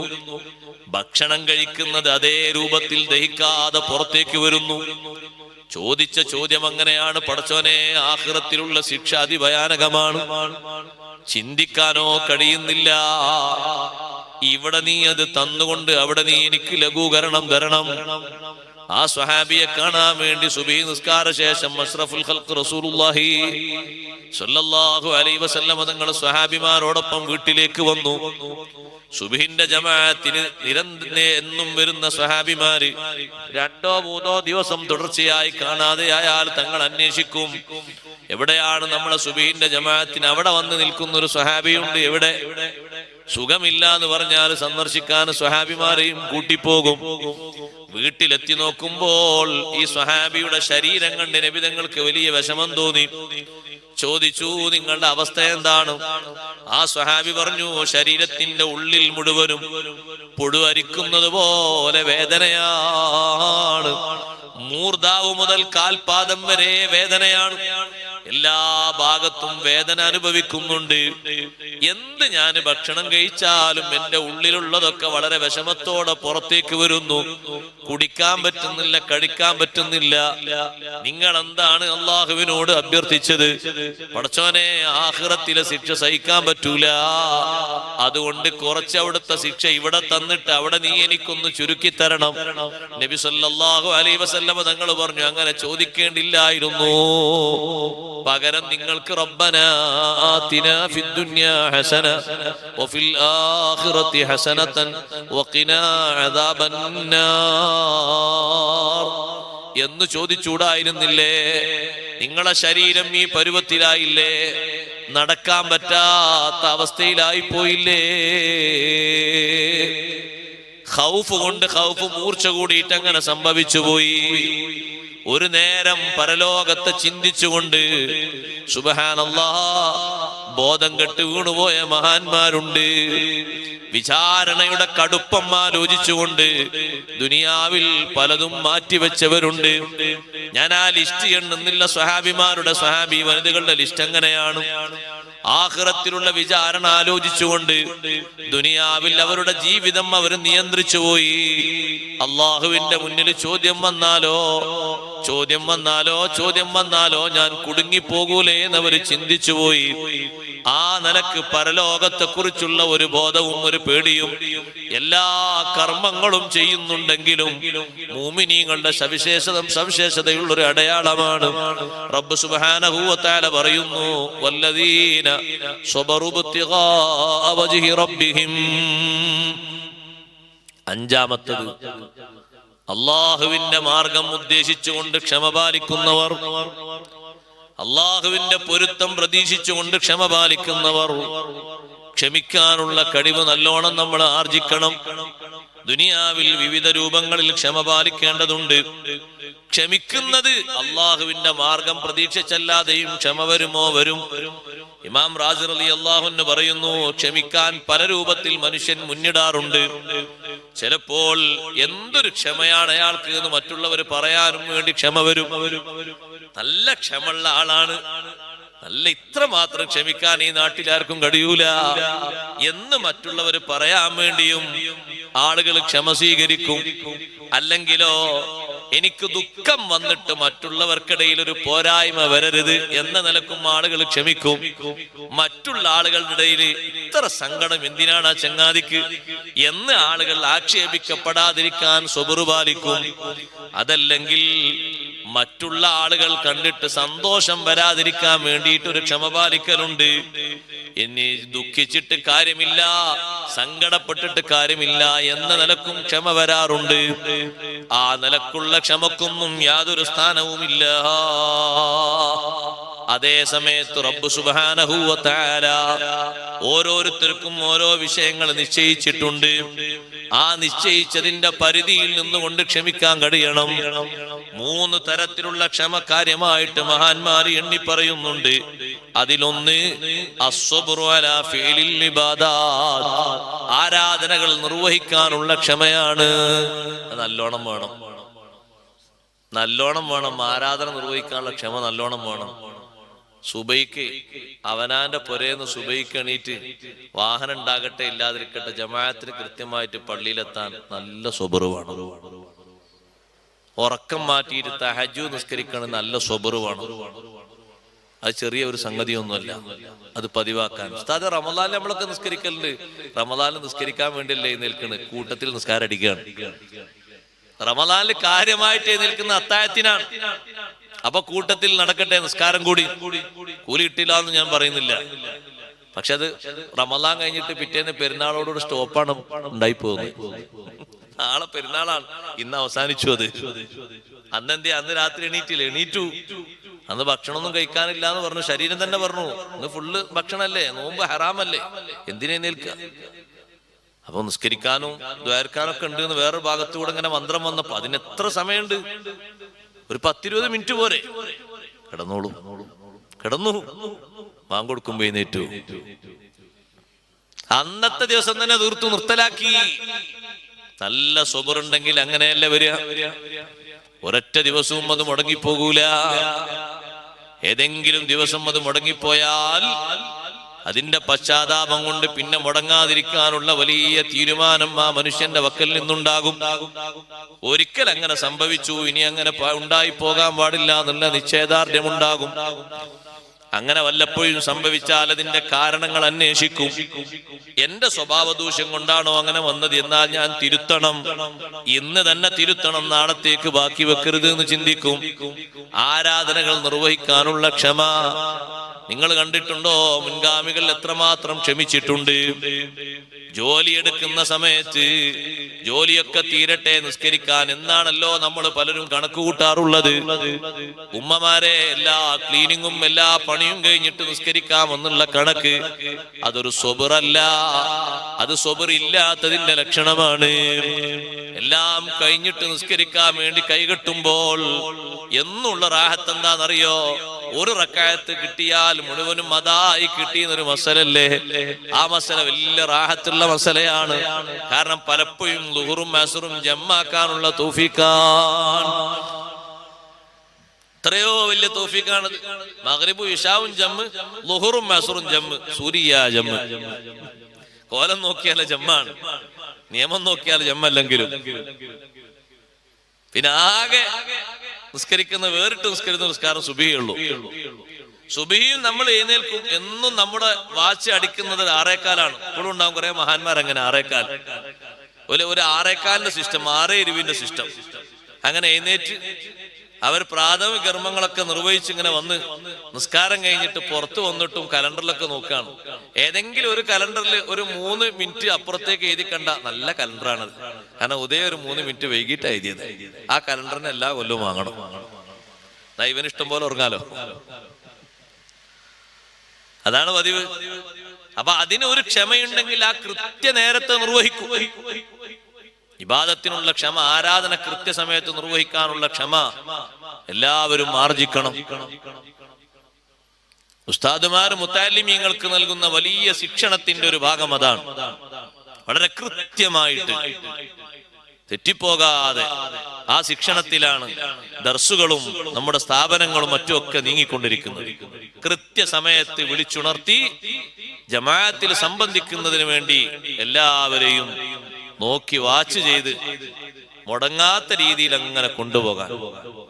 അവല് വക്ത് വിട്ട് ഒരു നിലക്കും പോകാൻ പാടില്ല. എന്തെങ്കിലും കാരണങ്ങളൊക്കെ ഉണ്ടൊക്കെ പിന്തിയാലും അവല് വക്ത് വിട്ട് അങ്ങോട്ട് പോകാൻ പാടില്ല. അങ്ങനെ പഴയ കാലത്തൊക്കെ ഹാറൂൺ റഷീദിന്റെ ഒരു മകനെ സംബന്ധിച്ച് ചരിത്രം പറയുന്നുണ്ട്. ഹാറൂൺ റഷീദ് ഭരണം ഏൽക്കുന്നതിന്റെ മുമ്പ് ജനിച്ചൊരു കുട്ടിയാണ്. ഭരണം ഏറ്റപ്പോ ആ കുട്ടി അവിടുന്ന് പുറത്തുപോയി. പാപ്പ ഞാനിവിടെ നിൽക്കുന്നില്ല, ഞാനിവിടെ നിന്നാല് നിങ്ങളെ കസേര കഴിഞ്ഞാൽ ആ കസേരയിൽ ഞാൻ ഇരിക്കേണ്ടി വരും. ദുന്യാവന്റെ തലയിൽ വരും, ദുന്യാവിൽ ഞാൻ കുടുങ്ങിപ്പോവും. അതുകൊണ്ട് ഞാൻ പോകുകയാണ്, നിങ്ങൾ സമ്മതം തരണം. എനിക്ക് നേരം പോക്കിന് വേണ്ടി ഒരു മുസ്ഹഫും തരണം. ആ നേരം പോക്കിന് മുസ്ഹഫാ ചോദിക്കുന്നത്. പാട്ട് പാടുന്നൊരു കിതാബല്ല മുസ്ഹഫ്. മുസ്ഹഫാണ് നേരം പോക്കിന് ചോദിച്ചത്. ജോലി കഴിഞ്ഞിട്ട് വന്നിരിക്കുന്ന നേരം എന്താ പണി? മുസ്ഹഫിൽ നോക്കി ഓത് തന്നെ. രാത്രിയും ഓത, പകലും ഓത. മുസ്ഹഫ് വാങ്ങിയിട്ട് ആ കുട്ടി നാട് വിട്ടുപോയി. സമ്മതപ്രകാരം വേറെ പ്രദേശത്ത് പോയി നല്ലോണം ജോലി ചെയ്യുന്ന ആ കുട്ടി ആര് ജോലിക്ക് വിളിച്ചാലും പറയുന്ന ഷർത്ത്, ളുഹർ വാങ്ക് കൊടുത്താൽ പള്ളിയിൽ ജമാഅത്തിന് പോകും, നിസ്കാരം കഴിഞ്ഞ് വന്നിട്ടേ പണി തുടരൂ. അസ്ർ വാങ്ക് വിളിച്ചാലും ജമാഅത്തിന് പോകും, കഴിഞ്ഞ് വന്നിട്ടേ പണി തുടരൂ. അതിന് പറ്റുമെങ്കിൽ വിളിച്ചാൽ മതി. എത്രമാത്രം സുബ്ഹാനല്ലാഹ്, എത്രമാത്രം വലിയൊരു സുബ്റാണത്. ഈ എടുക്കുന്ന പണിയിൽ വെക്കുന്ന ഒരു ഷർത്ത് എത്രമാത്രം വലിയ ഷർത്താണ്. ഉപ്പമാരെ, നമ്മുടെ മക്കൾ ആ വിഷയത്തിൽ നമ്മൾ നല്ലോണം ശ്രദ്ധിക്കണം. നല്ലോണം നമ്മുടെ കൂട്ടം കൂട്ടിയിട്ട് അവരെ നിസ്കരിക്കാനും മറ്റുമൊക്കെ നല്ലോണം പഠിപ്പിക്കണം. ചെറുപ്പക്കാര് വീട്ടിൽ വന്നിട്ട് എങ്ങനെ ഉറങ്ങുന്നു? നമ്മളെ ചിന്ത അവരൊക്കെ ജോലിക്ക് പോകുന്നവരല്ലേ, അതുകൊണ്ട് മതിയെന്ന ചിന്തയാകരുത്. കൃത്യമായും സുബ്ഹിന്റെ നേരത്തെ അവരെ വിളിച്ചുണർത്തണം. അത് നിർബന്ധ ബാധ്യതയാണ്. ഉമർ ഇബ്നുൽ ഖത്താബ് റളിയല്ലാഹു അൻഹു വിളിച്ചുണർത്തിയതുപോലെ അബൂബക്കർ സിദ്ദീഖ് റളിയല്ലാഹു അൻഹു പള്ളിയിൽ കൊണ്ടുപോകുമ്പോൾ കുട്ടികളെ എല്ലാവരെയും കൂടെ കൊണ്ടുപോയതുപോലെ നമ്മുടെ മക്കളെയും ഇബാദത്തിൽ സജീവമാക്കണം. നമ്മൾ പുലർത്തുന്ന ക്ഷമ അവർക്കും നമ്മൾ പഠിപ്പിച്ചു കൊടുക്കണം. പഴമക്കാരായ ആളുകളൊക്കെ ആരാധനയിൽ വലിയ ക്ഷമ പാലിക്കുന്നവരായിരുന്നു. മഗ്രിബ് നിസ്കാരം കഴിഞ്ഞ് ഇശാ വരെ പള്ളിയിലിരിക്കുന്ന ആള് വലിയ സ്വബറുള്ള ആളാണ്. അവളൊന്ന് പള്ളിയിൽ നോക്കി, ഇന്നലെ വരെ വരാത്ത ഫോൺ കോളൊക്കെ ഇന്ന് വരും. ക്ഷമിച്ചിരിക്കാൻ കഴിയണം. ഏതെങ്കിലും ഒരു ഫോണിൽ കൂടെ നമ്മൾ പുറത്തേക്ക് വിളിച്ചാൽ ഏതായാലും പോയിക്കോളി, ഇശാ ബാങ്ക് കൊടുത്തിട്ടില്ലല്ലോ എന്നിങ്ങനെ നമ്മളെ ഹവയും പറയും, നഫ്സും പറയും, ശൈത്താനും പറയും. ഇശാ ആവുമ്പോ ഇങ്ങോട്ട് വന്നാ മതി. നിങ്ങളെപ്പോലെ എത്ര നേരം പള്ളിയിൽ ആരെങ്കിലും ഇരുന്നോ നോക്കാണ്? ഒരു സൊഫിൽ ആരെങ്കിലും ഉണ്ടോ? ഇല്ല. നിങ്ങൾ 25 മിനിറ്റ് അധികം ഇരുന്നില്ലേ? നിങ്ങൾ തന്നെയാണ് ആവില്ല എണീറ്റോളി. ഇശാ വരെ ഇരിക്കാൻ തുനിഞ്ഞ മനുഷ്യനെയാണ് 10-20 മിനിറ്റ് കൊണ്ട് അവിടെ ഇറക്കിയത്. നമ്മൾ പുറത്തിറങ്ങി. പുറത്തിറങ്ങി നോക്ക് നിങ്ങൾ. പുറത്തിറങ്ങി പോകുമ്പോൾ എത്ര ആൾക്കാരാണ് നമ്മൾ സ്വീകരിക്കാനും വർത്തമാനം പറയാനൊക്കെ. വീണ്ടും നമ്മൾ പള്ളിയിലേക്ക് തന്നെ കയറി ഒന്നുകൂടി പിടിച്ചു വെച്ച് പള്ളിയിലേക്ക് തന്നെ കയറി നോട്ടിക്കൊള്ളു. 10 മിനിറ്റ് കഴിഞ്ഞ് അടുത്തൊരു കോള് പിന്നെയും വന്നു. പിന്നെയും നമ്മൾ പുറത്തേക്ക് ഇങ്ങനെ വന്നുകൊണ്ടിരിക്കുകയാണ്. പിടിച്ചു നിൽക്കാനുള്ള ഒരു കഴിവ് വേണ്ടേ? അത് വല്ലാത്തൊരു കഴിവാണ്, നല്ല കഴിവാണത്. അസ്സബ്റു അലാ ഫിഇലിൽ ഇബാദാത്ത്, ആരാധനകൾ കൊണ്ട് നടക്കാനുള്ള കഴിവ്, മുറ തെറ്റാതെ. ചില ഉപ്പമാരൊക്കെ പറയും, പണ്ട് ബാപ്പാന്റെ കൂടെ വല്യപ്പാന്റെ കൂടെ പള്ളിയിൽ പോയിട്ട് പഠിപ്പിച്ചതാണ് ഹദ്ദാദ് റാത്തീബ് ചൊല്ലാൻ. അന്നങ്ങോട്ട് ചൊല്ലി പതിവാക്കിയത് ഉസ്താദേ. അതെങ്കിലും ഒരു പ്രതീക്ഷക്കുണ്ട്. ഒറ്റ സ്വയവായില്ല. ഒരു ദിവസം രാത്രി നഷ്ടപ്പെട്ടു പോകുന്നൊക്കെ ചിന്തിച്ചു. സുബി ആയതിനു മുമ്പ് തന്നെ ചൊല്ലി തീർത്തു. രാത്രി തന്നെ എന്നും പതിവായിച്ചു രാത്രി തന്നെ ചൊല്ലി തീർത്തു. അതൊക്കെ ഒരു പ്രതീക്ഷയ്ക്ക് വേണ്ടി അവർ പറയുന്നൊരു അമലാണ് എന്ന് പറഞ്ഞാൽ അത് കൃത്യമായിട്ട് അത് നടപ്പിൽ വരുത്തി പോന്നു എന്നതുകൊണ്ട് വലിയൊരു സ്വീകാര്യത പ്രതീക്ഷിക്കുകയാണ്. ക്ഷമ വേണ്ടേ നിർവഹിക്കാൻ? നല്ല ക്ഷമ വേണം. നിസ്കരിക്കാനും നിസ്കാരം നിർവഹിക്കാനും ക്ഷമ വേണം. നോമ്പ് നിർവഹിക്കാനും നല്ല ക്ഷമ വേണം. എല്ലാ ഇബാദത്തുകൾക്കും ക്ഷമ വേണം. വലിയ ഇബാദത്തല്ലേ പഠനം നടത്തുക, അതിന് വലിയ ക്ഷമ വേണം. ക്ഷമയില്ലാതെ പഠനത്തിൽ പുരോഗതിപ്പെട്ട് മുന്നോട്ട് വരാൻ കഴിയില്ലെന്ന് ഇമാമുന ശാഫിഈ റളിയല്ലാഹു തആല അൻഹു പഠിപ്പിക്കുന്നു. ഇമാം നവവി റളിയല്ലാഹു അൻഹു 2-3 കൊല്ലം തലയിണ ഉപയോഗിച്ചിട്ടില്ല എന്ന് കാണാം. എന്ന് പറഞ്ഞാൽ രാത്രി തീരെ ഉറങ്ങിയിട്ടില്ല. പഠിക്കാൻ വേണ്ടി പോയപ്പോ 3 കൊല്ലം തലയിണ വെച്ചിട്ടില്ല എന്ന് പറഞ്ഞതിന്റെ വിശദീകരണത്തിൽ ദർസ് തന്നെയാണ്, പഠിക്കുക തന്നെയാണ്, പഠനം തന്നെയാണ്. ആ പഠനത്തിൽ പാലിച്ചൊരു ക്ഷമ ചെറുതല്ല. പഠിക്കുന്ന സമയത്ത് ബുദ്ധിമുട്ടുകൾ വരും. അതൊക്കെ പിന്തിരിപ്പൻ ശൈലികളായിരിക്കും. അവജ്ഞയോടെ തള്ളിക്കളഞ്ഞ് വീണ്ടും നല്ല നിലക്ക് മുന്നോട്ട് നീങ്ങണം. ഇബാദത്ത് നിർവഹിക്കുന്ന ആളുകൾക്ക് തടസ്സം വരും. ക്ഷമയോടെ മുന്നോട്ട് നീങ്ങണം. അഷ്റഫുൽ ഖൽഖ് സല്ലല്ലാഹു അലൈഹി വസല്ലം തങ്ങൾ മദീന പള്ളിയിൽ നിസ്കരിക്കുമ്പോ ഇഫ്രീത്ത് ജിന്നുകളെ കൂട്ടത്തിൽപ്പെട്ട ഒരു ജിന്ന് മുന്നിലൂടെ അങ്ങോട്ടും ഇങ്ങോട്ടും ഇങ്ങനെ ഓടി നടന്നു. തങ്ങൾ പറഞ്ഞു, രാവിലെ തന്നെ സുബൈക്ക് ഇന്നലെ രാത്രി ഞാൻ ഇവിടെ നിന്ന് നിസ്കരിക്കുമ്പോ ഞാൻ മുന്നിലൊരു തൂണുണ്ട്, ആ തൂണിന്റെ പിറകിലാണ് ഞാൻ നിസ്കരിക്കുന്നത്. തൂണും കടന്ന് എന്റെയും തൂണിന്റെയും ഇടയില് ഒരു ജിന്ന് അങ്ങനെ അങ്ങോട്ടും ഇങ്ങോട്ടും ഇങ്ങനെ ഓടിക്കളിക്കുന്നു. അതിനെ പിടിച്ച് തൂണിൽ ബന്ധിപ്പിച്ചാലോ എന്ന് എനിക്ക് തോന്നിപ്പോയി. സുലൈമാൻ നബി അലൈഹിസ്സലാമിന്റെ പ്രാർത്ഥന മാനിച്ച് ഞാൻ അങ്ങനെ ചെയ്തില്ല. സുലൈമാൻ നബി അലൈഹിസ്സലാം അല്ലാഹുവിനോട് ദുആ ചെയ്തല്ലോ, റബ്ബി ഹബിലി മുൽക്കൻ ലാ യംബഗി ലിഅഹദിൻ മിൻ ബഅദി ഇന്നക അൻതൽ വഹാബ്. എനിക്ക് നീ വലിയ അധികാര പദവി തരണം അല്ലാഹ്. എന്റെ ശേഷം വരുന്ന പലർക്കും വിശാലമാകാത്ത വിധം അധികാര പദവി എനിക്ക് തരണം. സുലൈമാൻ നബി അലൈഹിസ്സലാമിന്റെ അധികാരത്തിന്റെ പദവിയിൽപ്പെട്ടതല്ലേ ഇതൊക്കെ. അതുകൊണ്ട് ഒന്നും ചെയ്യണ്ടെന്ന് കരുതി ഞാൻ വിട്ടുപോയി. ഇഫ്രീത്ത് വന്നിട്ട് എന്റെ മുന്നിലൂടെ അങ്ങോട്ടും ഇങ്ങോട്ടും ഇങ്ങനെ നടന്ന് ശല്യം ചെയ്യുകയായിരുന്നു. പക്ഷേ ഇബാദത്ത് മുറിപ്പിക്കാൻ കഴിഞ്ഞില്ല. പലപ്പോഴും പല ശ്രമങ്ങളും നടന്നിട്ടില്ലേ. സബർ ചെയ്തവര് പിടിച്ചു വെച്ചു. പള്ളിയിലേക്ക് പോകുന്ന ആളുകളെ പിന്തിരിപ്പിക്കാനാണല്ലോ ഇബ്ലീസ് ഇരിക്കുക. നല്ല വഴിയിലാണ് അവൻ കുത്തിയിരിപ്പ് നടത്തുക. ലഅഖുദന്ന ലഹും സിറാത്തക്കൽ മുസ്തഖീം. മനുഷ്യർക്ക് വേണ്ടി നിന്റെ നല്ല വഴിയിൽ ഞാൻ ഇരുന്നിട്ട് അവരെ സ്വാധീനിച്ച് പിന്തിരിപ്പിക്കും. ദുഷിച്ച വഴിയിലിരുന്നിട്ട് അങ്ങോട്ട് ക്ഷണിക്കുന്നല്ല അള്ളാഹിനോട് സത്യം ചെയ്ത് പറഞ്ഞത്. ലഅഖുദന്ന ലഹും സിറാത്തക്കൽ മുസ്തഖീം. നല്ല വഴിയിൽ ഇരുന്നിട്ട്, നല്ല മാർഗത്തിൽ ഇരുന്നിട്ട് അവർക്ക് വേണ്ടി കുത്തിയിരിപ്പ് നടത്തും. എന്നിട്ട് അവരെ പതുക്കെ പതുക്കെ അവരെ ക്ഷണിച്ചു വരുത്തും. പലതും നല്ലതാണെന്ന് മോഹങ്ങൾ കൊടുക്കും. അതിന്റെ പിന്നാമ്പുറം അവർ ചിന്തിക്കുമ്പോൾ ആദ്യം തീരുമാനിച്ച് തന്നെ ചെയ്താൽ മതിയായിരുന്നു എന്ന് തോന്നിപ്പോകും. പിന്തിരിപ്പിക്കും ഞാൻ അവരെ. ആരാധനകൾ നല്ല സബർ പാലിക്കണം നമ്മളെല്ലാവരും. അല്ലാഹു തആല തൗഫീഖ് നൽകുമാറാകട്ടെ. ഖുർആൻ അങ്ങനെ പറഞ്ഞു, വസ്തബിർ അലൈഹാ. നിസ്കാരത്തിൽ നല്ല ക്ഷമ പാലിക്കണം. സ്വഹാബത്ത് പാലിച്ച അത്ര ക്ഷമ നമ്മൾ പാലിക്കേണ്ടതില്ലല്ലോ. എത്രമാത്രം ക്ഷമയാണ് അവർ പാലിച്ചത്. അപ്പുറത്ത് സായുധരായ വിഭാഗം ആ സായുധരായ വിഭാഗം അപ്പുറത്ത് നിൽക്കുമ്പോ അല്ലാഹു തആലാന്റെ ഉത്തരവ് ഇപ്പുറത്ത് ഒരു സംഘത്തെ ചേർത്തുകൊണ്ട് നിസ്കരിക്കണം ജമാഅത്തായിട്ട് ഒരു കൂട്ടരോടുകൂടെ ഒരു സഹാബത്തിൽപ്പെട്ട ഒരു വിങ്ങോട് തങ്ങൾ നിസ്കരിക്കണം. തങ്ങളോടൊപ്പം നിസ്കരിക്കുന്നവർ ഒരു റക്അത്ത് സ്വന്തമായി നിസ്കരിച്ച് സലാം വീട്ടി പോകണം. എന്നിട്ട് ഇവര് പോയിട്ട് അവിടെ കാവൽ നിൽക്കണം. അവിടെ കാവൽ നിൽക്കുന്ന ആളുകൾ രണ്ടാമത്തെ റക്അത്തിൽ ഒരു റക്അത്തിൽ തങ്ങളോടൊപ്പം തുടർന്ന് അടുത്ത റക്അത്തിൽ അവരോടൊപ്പം തങ്ങൾ സലാം വീട്ടണം. ജമാഅത്തായ ആ ഘട്ടത്തിൽ പോലും നിസ്കരിക്കണമെന്ന് അല്ലാഹു കൽപ്പിക്കുമ്പോ എത്ര ഒരു പ്രതിസന്ധിയാണ് അവര് തരണം ചെയ്തത്. ആ ഇബാദത്ത് നിർവഹിക്കുന്നതിൽ ചെറുതല്ല. അതുകൊണ്ട് സഹോദരങ്ങളെ, വല്ലദീന സബറു ബിത്തിഗാ വജ്ഹി റബ്ബിഹിം, റബ്ബിന്റെ മാർഗം പ്രതീക്ഷിച്ചുകൊണ്ട് പൊരുത്തം പ്രതീക്ഷിച്ചുകൊണ്ട് ക്ഷമിക്കുന്ന ആളുകൾ, പിന്നെ മഹാനവറുകൾ പറയുന്നു, വലിയ വലിയ പ്രതിസന്ധികൾ വരും, ക്ഷമിക്കാനുള്ള കഴിവ് വേണം. ടെൻഷനുകൾ വരും, ക്ഷമിക്കാനുള്ള കഴിവ് വേണം. ജീവിതത്തിൽ ഒരുപാട് പ്രതിസന്ധികൾ അഭിമുഖീകരിക്കും. ആ പ്രതിസന്ധികൾക്ക് പകരമായി പെട്ടെന്ന് ജീവിതം തുലക്കരുത്. ജീവിതം ആത്മഹത്യയിലേക്ക് കൊണ്ടുപോകരുത്, അപകടത്തിലേക്ക് കൊണ്ടുപോകരുത്. ക്ഷമ പാലിച്ച് ജീവിക്കണം.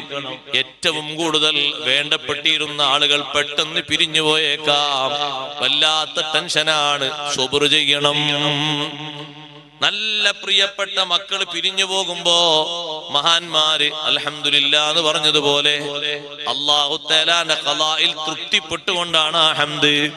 അവരെ ഹംദ് പറഞ്ഞപ്പോ നിങ്ങൾ എന്തിനാ അൽഹംദുലില്ലാ പറയുന്നത്? നിങ്ങൾക്ക് ഏറ്റവും ഇഷ്ടപ്പെട്ട മോനല്ലേ പോയത് എന്ന് ചോദിക്കുമ്പോ പറയുന്നത്, അല്ലാഹു തആല എനിക്ക് 7 മക്കളെ തന്നിട്ട് ഒരു കുട്ടിയെയല്ലേ അല്ലാഹു തആല എടുത്തിട്ടുള്ളൂ, ബാക്കി 6 എണ്ണത്തിനെയും അല്ലാഹു ബാക്കി വെച്ചിട്ടുണ്ടല്ലോ. ഞാൻ എത്ര ഹംദാണ് അല്ലാഹുവിനോട് പറയേണ്ടത്. അങ്ങനെ സബ്ർ കൊണ്ടാണ് ആ ഒരു രംഗം അവര് രക്ഷപ്പെടുത്തിയത്. വല്ലാതെ ടെൻഷൻ വരുന്ന രോഗങ്ങൾ വരും, സബ്ർ പാലിക്കണം. നല്ലോണം ക്ഷമ പാലിച്ചുകൊണ്ട് അല്ലാഹു തആലാന്റെ വിധിയിൽ പൊരുത്തപ്പെട്ട് വ്യാകുലപ്പെടാതെ, റബ്ബെന്തിനാണ് എന്നെ എങ്ങനെ ആക്കിയത് എന്ന് ചിന്തിക്കാതെ, പരീക്ഷണത്തിലുള്ള ക്ഷമക്ക് ഉദാഹരണം പറഞ്ഞത് ബഹുമാനപ്പെട്ട യാക്കൂബ് നബി അലൈഹിസ്സലാമിനെയാണ്. യാക്കൂബ് നബി അലൈഹിസ്സലാം എന്തൊരു ക്ഷമയാണ് ക്ഷമിച്ചത്. പരീക്ഷണത്തിലുള്ള ക്ഷമയാണ്. ആ ക്ഷമ കൊണ്ട് മക്കൾ മുഴുവനും നന്നായി കിട്ടിയോ? കിട്ടി. എല്ലാവരും സ്വാലിഹീങ്ങളായി കിട്ടി. അവര് വന്ന് പറഞ്ഞ വാക്കുകളോടൊക്കെ മഹാനവറുകളുടെ പ്രതികരണം അങ്ങനെയാണ്, ഫസബ്റുൻ ജമീൽ. നിങ്ങൾ എന്തെന്നോട് വന്ന് പറഞ്ഞാലും എനിക്കൊറ്റ മറുപടിയുള്ളൂ, ഞാൻ ക്ഷമിക്കുന്നു. വല്ലാഹുൽ മുസ്തആനു അലാ മാ തസിഫൂൻ. അവരെ വീട് വിട്ട് പുറത്തിറക്കിയില്ല.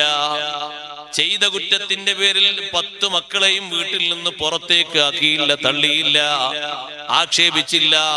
നല്ല ക്ഷമ ചെയ്തവരെ മുന്നോട്ട് അവരോടൊപ്പം ജീവിച്ചു. അതിലങ്ങ് ക്ഷമിച്ചു ഉറച്ചു നിന്നപ്പോൾ അവരോടുകൂടെ ജീവിക്കാൻ അല്ലാഹു തആല വീണ്ടും നല്ല ആരോഗ്യമുള്ള ആയുസ് കൊടുത്തു.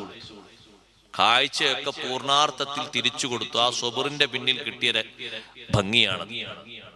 ക്ഷമിച്ച് സഹിച്ചു നിന്ന്, എന്നാലും ടെൻഷനുകളെ കൊണ്ട് കരഞ്ഞിട്ടും ദുഃഖം സഹിച്ചിട്ടും കണ്ണിന്റെ കാഴ്ചകളൊക്കെ മങ്ങിയത് ഫുൾ റെഡിയിൽ അല്ലാഹു തആല മടക്കി കൊടുത്തു. സബറിന് കിട്ടിയ ഒരു മധുരാണ്. അതിന്റെ പൂർണ്ണമായ മധുരം ആഖിറത്തിൽ ആസ്വദിക്കാം. എന്നിട്ട് ആ നല്ല കാഴ്ചയുള്ള ആരോഗ്യമുള്ള അവസ്ഥയിൽ തന്നെ അവരോടൊപ്പം വീണ്ടും ജീവിച്ചു. നല്ല സൗകര്യങ്ങളുള്ള സ്ഥലത്ത് 10-25 വർഷം മിസ്റിൽ പോയി താമസിച്ചു. മിസ്റിലേക്ക് കൂട്ടിക്കൊണ്ടുവരാൻ വേണ്ടി സഹോദരങ്ങളോട് യൂസുഫ് നബി അലൈഹിസ്സലാം കൽപ്പിച്ചു, കുടുംബങ്ങളൊക്കെ കൂട്ടിയിട്ട് ഇങ്ങോട്ട് വരി. അവിടെ താമസിപ്പിച്ചു. ഈ താമസവും ഈ സൗകര്യങ്ങളൊക്കെ അല്ലാഹു തആല കൊടുത്തതിന്റെ പിന്നിൽ ആ സുബ്റാണ് മുഖ്യമായിട്ട്. ഒരു ടെൻഷൻ, ഒരു വിഷമം സാമ്പത്തികമായോ ശാരീരികമായോ കുടുംബപരമായോ വന്നാൽ നമ്മൾ അള്ളാഹുവിൽ നിന്ന് പ്രതീക്ഷ വിട്ടുപോകരുത്. അള്ളാഹു നമ്മളെ പരിഗണിക്കാതെ ആയിപ്പോയി എന്ന് ചിന്തിക്കാൻ പാടില്ല. അള്ളാഹു തആല നമ്മളെ സബ്ർ പരിശോധിച്ച് തരാൻ കാത്തിരിക്കായിരിക്കും. റബ്ബ് തആല തരും. എത്ര വർഷമാണ് യൂസുഫ് നബി അലൈഹിസ്സലാമിനെ കാണാതെ ക്ഷമിച്ചത്? 80 വർഷം. ചെറിയ ക്ഷമയാണ്. 80 വർഷം. മക്കളില്ലാത്തതിന്റെ പേരിൽ എത്ര വർഷം ക്ഷമിച്ചു ഇബ്രാഹിം നബി അലൈഹിസ്സലാം? 86 വർഷം.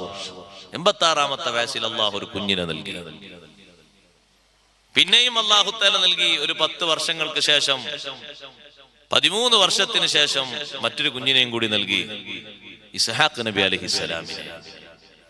പിന്നീട് ആ സന്താന പരമ്പരകളിൽ ഒരുപാട് നബിമാർ അല്ലാഹു തആല നൽകി. ഫഖദ് ആതൈനാ ആല ഇബ്രാഹിമൽ കിതാബ വൽ ഹിക്മത വആതൈനാഹും മുൽക്കൻ അളീമാ. എത്ര നബിമാർ, എത്ര ഗ്രന്ഥങ്ങളൊക്കെ ലഭിച്ചവര് ഒക്കെ സന്താന പരമ്പരയിലൂടെ വന്നു. അപ്പൊ പ്രയാസങ്ങൾ, വിഷമങ്ങൾ വരുമ്പോ ക്ഷമയോടുകൂടെ മുന്നോട്ട് നീങ്ങണം, നല്ല സ്വബർ പാലിക്കണം. പരിമിതമായ സൗകര്യങ്ങളിൽ നല്ല ക്ഷമ പാലിച്ചുകൊണ്ട് സഹകരിച്ചുകൊണ്ട് മുന്നോട്ട് നീങ്ങണം. പൂർവികരായ ആളുകളുടെ പരിമിതമായ സൗകര്യങ്ങൾ നമ്മൾ മറക്കരുത്, എപ്പോഴും നമ്മുടെ മനസ്സിൽ വേണം. അവര് പതുങ്ങിയ പരിമിതമായ സൗകര്യങ്ങളിൽ ജീവിച്ച് ഒരുപാട് കർമ്മങ്ങളെ കൊണ്ട് ജീവിതം ധന്യമാക്കി. നമ്മൾ അവരെക്കാളും വലിയ സൗകര്യങ്ങൾ ഉള്ളവരാണ്, പക്ഷേ അവരുടെ അമലുകളോട് നമ്മൾ എത്തിയിട്ടില്ല. ആ നിലക്ക് ചിന്തിക്കുമ്പോൾ ഒരു വിഷമം നമ്മുടെ ഭാഗത്തുണ്ട്. വിളക്ക് കത്തിച്ചു വെച്ച് ഖുർആൻ ഖത്മ് തീർത്തവരെ പോലെ ഇന്ന് സുന്ദരമായ ലൈറ്റുകൾ കത്തുന്ന വീട്ടിൽ ഖത്മ് തീരുന്നില്ല. ഓലമേഞ്ഞ വീടുകളിൽ നിസ്കരിച്ചിരുന്ന തഹജ്ജുദിന്റെ റക്അത്ത് പോലെ സൗകര്യ സമാനമായ വീട്ടിൽ, സൗകര്യങ്ങൾ സ്വർഗ സമാനമായ വീട്ടിൽ നിസ്കാരങ്ങൾ കുറഞ്ഞുപോയി. ഓടുകൊണ്ട് മേഞ്ഞ വീട്ടില് ഭക്ഷണം നൽകിയിരുന്നത് പോലെ, മൗലിദ് ഓതിയിരുന്നത് പോലെ, റാത്തീബ് ചൊല്ലിയിരുന്നത് പോലെ, ഒരുപാട് ഉറൂസുകൾ നടത്തിയിരുന്നത് പോലെ സൗകര്യങ്ങളുള്ള വീട്ടിൽ ഉറൂസുകൾ നടക്കുന്നില്ല, കുറഞ്ഞുപോയി. ആലോചിച്ചു നോക്കൂ സഹോദരങ്ങളെ, വളരെ കൃത്യമല്ലേ? അപ്പൊ അവർ സൗകര്യങ്ങൾ കുറഞ്ഞിട്ട് സമ്പാദ്യങ്ങൾ വർദ്ധിപ്പിച്ചവരാണ്. സൗകര്യങ്ങൾ കൂടിക്കൂടി വന്ന നമുക്ക് അമലുകൾ കുറഞ്ഞുകൊണ്ടിരിക്കുകയാണ്. അവരുടെ വീട്ടിൽ വിളക്ക് കത്തിച്ച് രാവിലെ ഒരു ജുസ് ഓരോരുത്തരും ഓതിയിരുന്നെങ്കിൽ ഇന്ന് ആ വിളക്ക് കത്തിച്ച് ചെറിയ വെളിച്ചമോ അതിന്റെ പുക മൂക്കിലേക്കും കണ്ണിലേക്കുമായിട്ടുള്ള ഉപദ്രവങ്ങളോ ഒന്നുമില്ലാതെ നല്ല സൗകര്യങ്ങൾ അല്ലാഹു തആല തന്നിട്ട്, നല്ല തണുപ്പും തണുപ്പിക്കാനുള്ള മാർഗങ്ങളും ഇരിക്കാനുള്ള നല്ല കുഷ്യൻ സീറ്റുകളും തന്നിട്ട് പുറം വേദനിക്കുന്നില്ല, അതുപോലെ ഊരവേദനിക്കുന്നില്ല, മുതുക് വേദനിക്കുന്നില്ല, എല്ലാ സംവിധാനങ്ങളും സൗകര്യങ്ങളും തന്നിട്ട് നിലത്തിരുന്ന് മടിയിൽ വെച്ച് മുസാഫ് ഓതുന്നതിന് പകരം നല്ല വൃത്തിയുള്ള മുസാഫ് വെക്കാൻ പറ്റുന്ന നല്ല മേശകൾ തന്നിട്ട് അതിലേക്ക് നോക്കിയിട്ട് ഖുർആൻ ഓതാൻ ഇരിക്കാൻ നല്ല ചെയറും മറ്റു സംവിധാനവും തന്നിട്ട് ഓത്ത് എണ്ണം കുറഞ്ഞുപോയി. സൗകര്യങ്ങൾ കുറഞ്ഞ സമയത്ത് ഇഷ്ടം പോലെ അവർ ചെയ്തു പോയി. അവരുടെ സ്വബറാണത്, നമ്മുടെ സ്വബറിന്റെ കുറവാണിത്. അതിനാണ് ഞാൻ ആ വ്യത്യാസം പറഞ്ഞത്. സൗകര്യങ്ങൾ കുറഞ്ഞ കാലത്ത് 2-3 മണിക്കൂർ സഹോദരിമാരെ, നമ്മുടെ ഉമ്മമാര് കഷ്ടപ്പെട്ട് വീട്ടു ജോലി എടുത്തിരുന്നു. വീട്ടുവേലക്ക് അവർക്ക് കിട്ടുന്ന കൂലി ഇന്ന് നമുക്കുണ്ടാകുമോ എന്ന് സംശയമാണ്. കാരണം 1 മണിക്കൂറാണ് 5 പാത്രങ്ങളിൽ വെള്ളം കോരി ഒഴിക്കാൻ. ഇന്ന് വെള്ളം കോരിക്കുന്നവിടെ ഒരു ബട്ടൺ അമർത്തുക. അപ്പൊ ആ കൈ പോയി പ്രസ് ചെയ്യുന്നതിന്റെ കൂലിയെ കിട്ടുന്നുള്ളൂ. വേറെന്താ കിട്ടുന്നത്? വേറൊരു ഓപ്പറേഷൻ ഒന്നും നടക്കുന്നില്ലല്ലോ. ഒന്ന് കൈ ഇങ്ങനെ തൊടുന്നു, അത്രേ ഉള്ളൂ. ഇനി ഒന്ന് അരക്കുന്ന സമയത്ത് പഴയ കാലത്ത് ശരീരം മുഴുവനും ആക്ഷൻ എടുത്ത് എല്ലാ ഭാഗത്തും സ്പർശിച്ചിരുന്നു. എത്ര എല്ലുകളും എത്ര ഞരമ്പുകളും അനങ്ങിയോ അതിനൊക്കെ കൂലി കിട്ടിയിരുന്നു. ഇന്നതൊക്കെ പോയി. ഇന്നൊരൊറ്റ ബട്ടൺ അമർത്തലോടെ ഒരു പ്രസ്സിങ്ങിന് മാത്രമുള്ള കൂലിയുള്ളൂ. വേറൊരു ഭാഗം അനങ്ങുന്നില്ല. കൂലി കുറഞ്ഞില്ലേ? സൗകര്യങ്ങൾ കൂടിയില്ലേ? മുമ്പ് പിന്നെ ചോറൊക്കെ റെഡി അരിയൊക്കെ വന്നോ നോക്കാൻ വേണ്ടിയിട്ട് വലിയ ഒരു തള്ളക്കയിലും കുഞ്ഞിക്കയിലൊക്കെ ഉള്ള കാലം ഉണ്ടായിരുന്നു. ഇപ്പൊ എന്ത് കയ്യില് തള്ളക്കയിലൊക്കെ ഇട്ടൊന്ന് റെഡിയാക്കിയിട്ട് ഒന്നിങ്ങനെ എടുത്തിട്ട് ഒന്നിങ്ങനെ നോക്കുമായിരുന്നു ഉമ്മ. അല്ല, കുറച്ചുകൂടി വേവാകാനുണ്ട്, ഒന്ന് താഴെ വെച്ച് കുറച്ച് വെള്ളം ഒഴിച്ച് ഒന്നുകൂടി അടുപ്പിലൊന്ന് റെഡിയാക്കി പിന്നെയും കാത്തിരിക്കുക. ആ കാത്തിരിക്കുന്ന നേരം മുഴുവനും, ആ നോക്കുന്ന ഓരോ ടൈമിനും എത്ര കൂലിയായിരുന്നു. ആ ഓരോ വിറകെത്തിക്കുന്നതിന് എത്ര കൂലിയായിരുന്നു. ഇന്നവിടെ ടീം 2 പൊട്ടിക്കലുള്ളൂ, കത്തിപ്പോയി. പുകയുടെ ശല്യമല്ല, ഒന്നുമില്ല. കൂലി എത്ര കുറഞ്ഞ്? ആ ശരി, സൗകര്യം കൂടിയപ്പോ കൂലി കുറഞ്ഞ നമ്മൾ മനസ്സിലാക്കുന്നില്ല അല്ലേ? കൂലി എത്ര കുറഞ്ഞ്? ഇഷ്ടം പോലെ കുറഞ്ഞില്ലേ?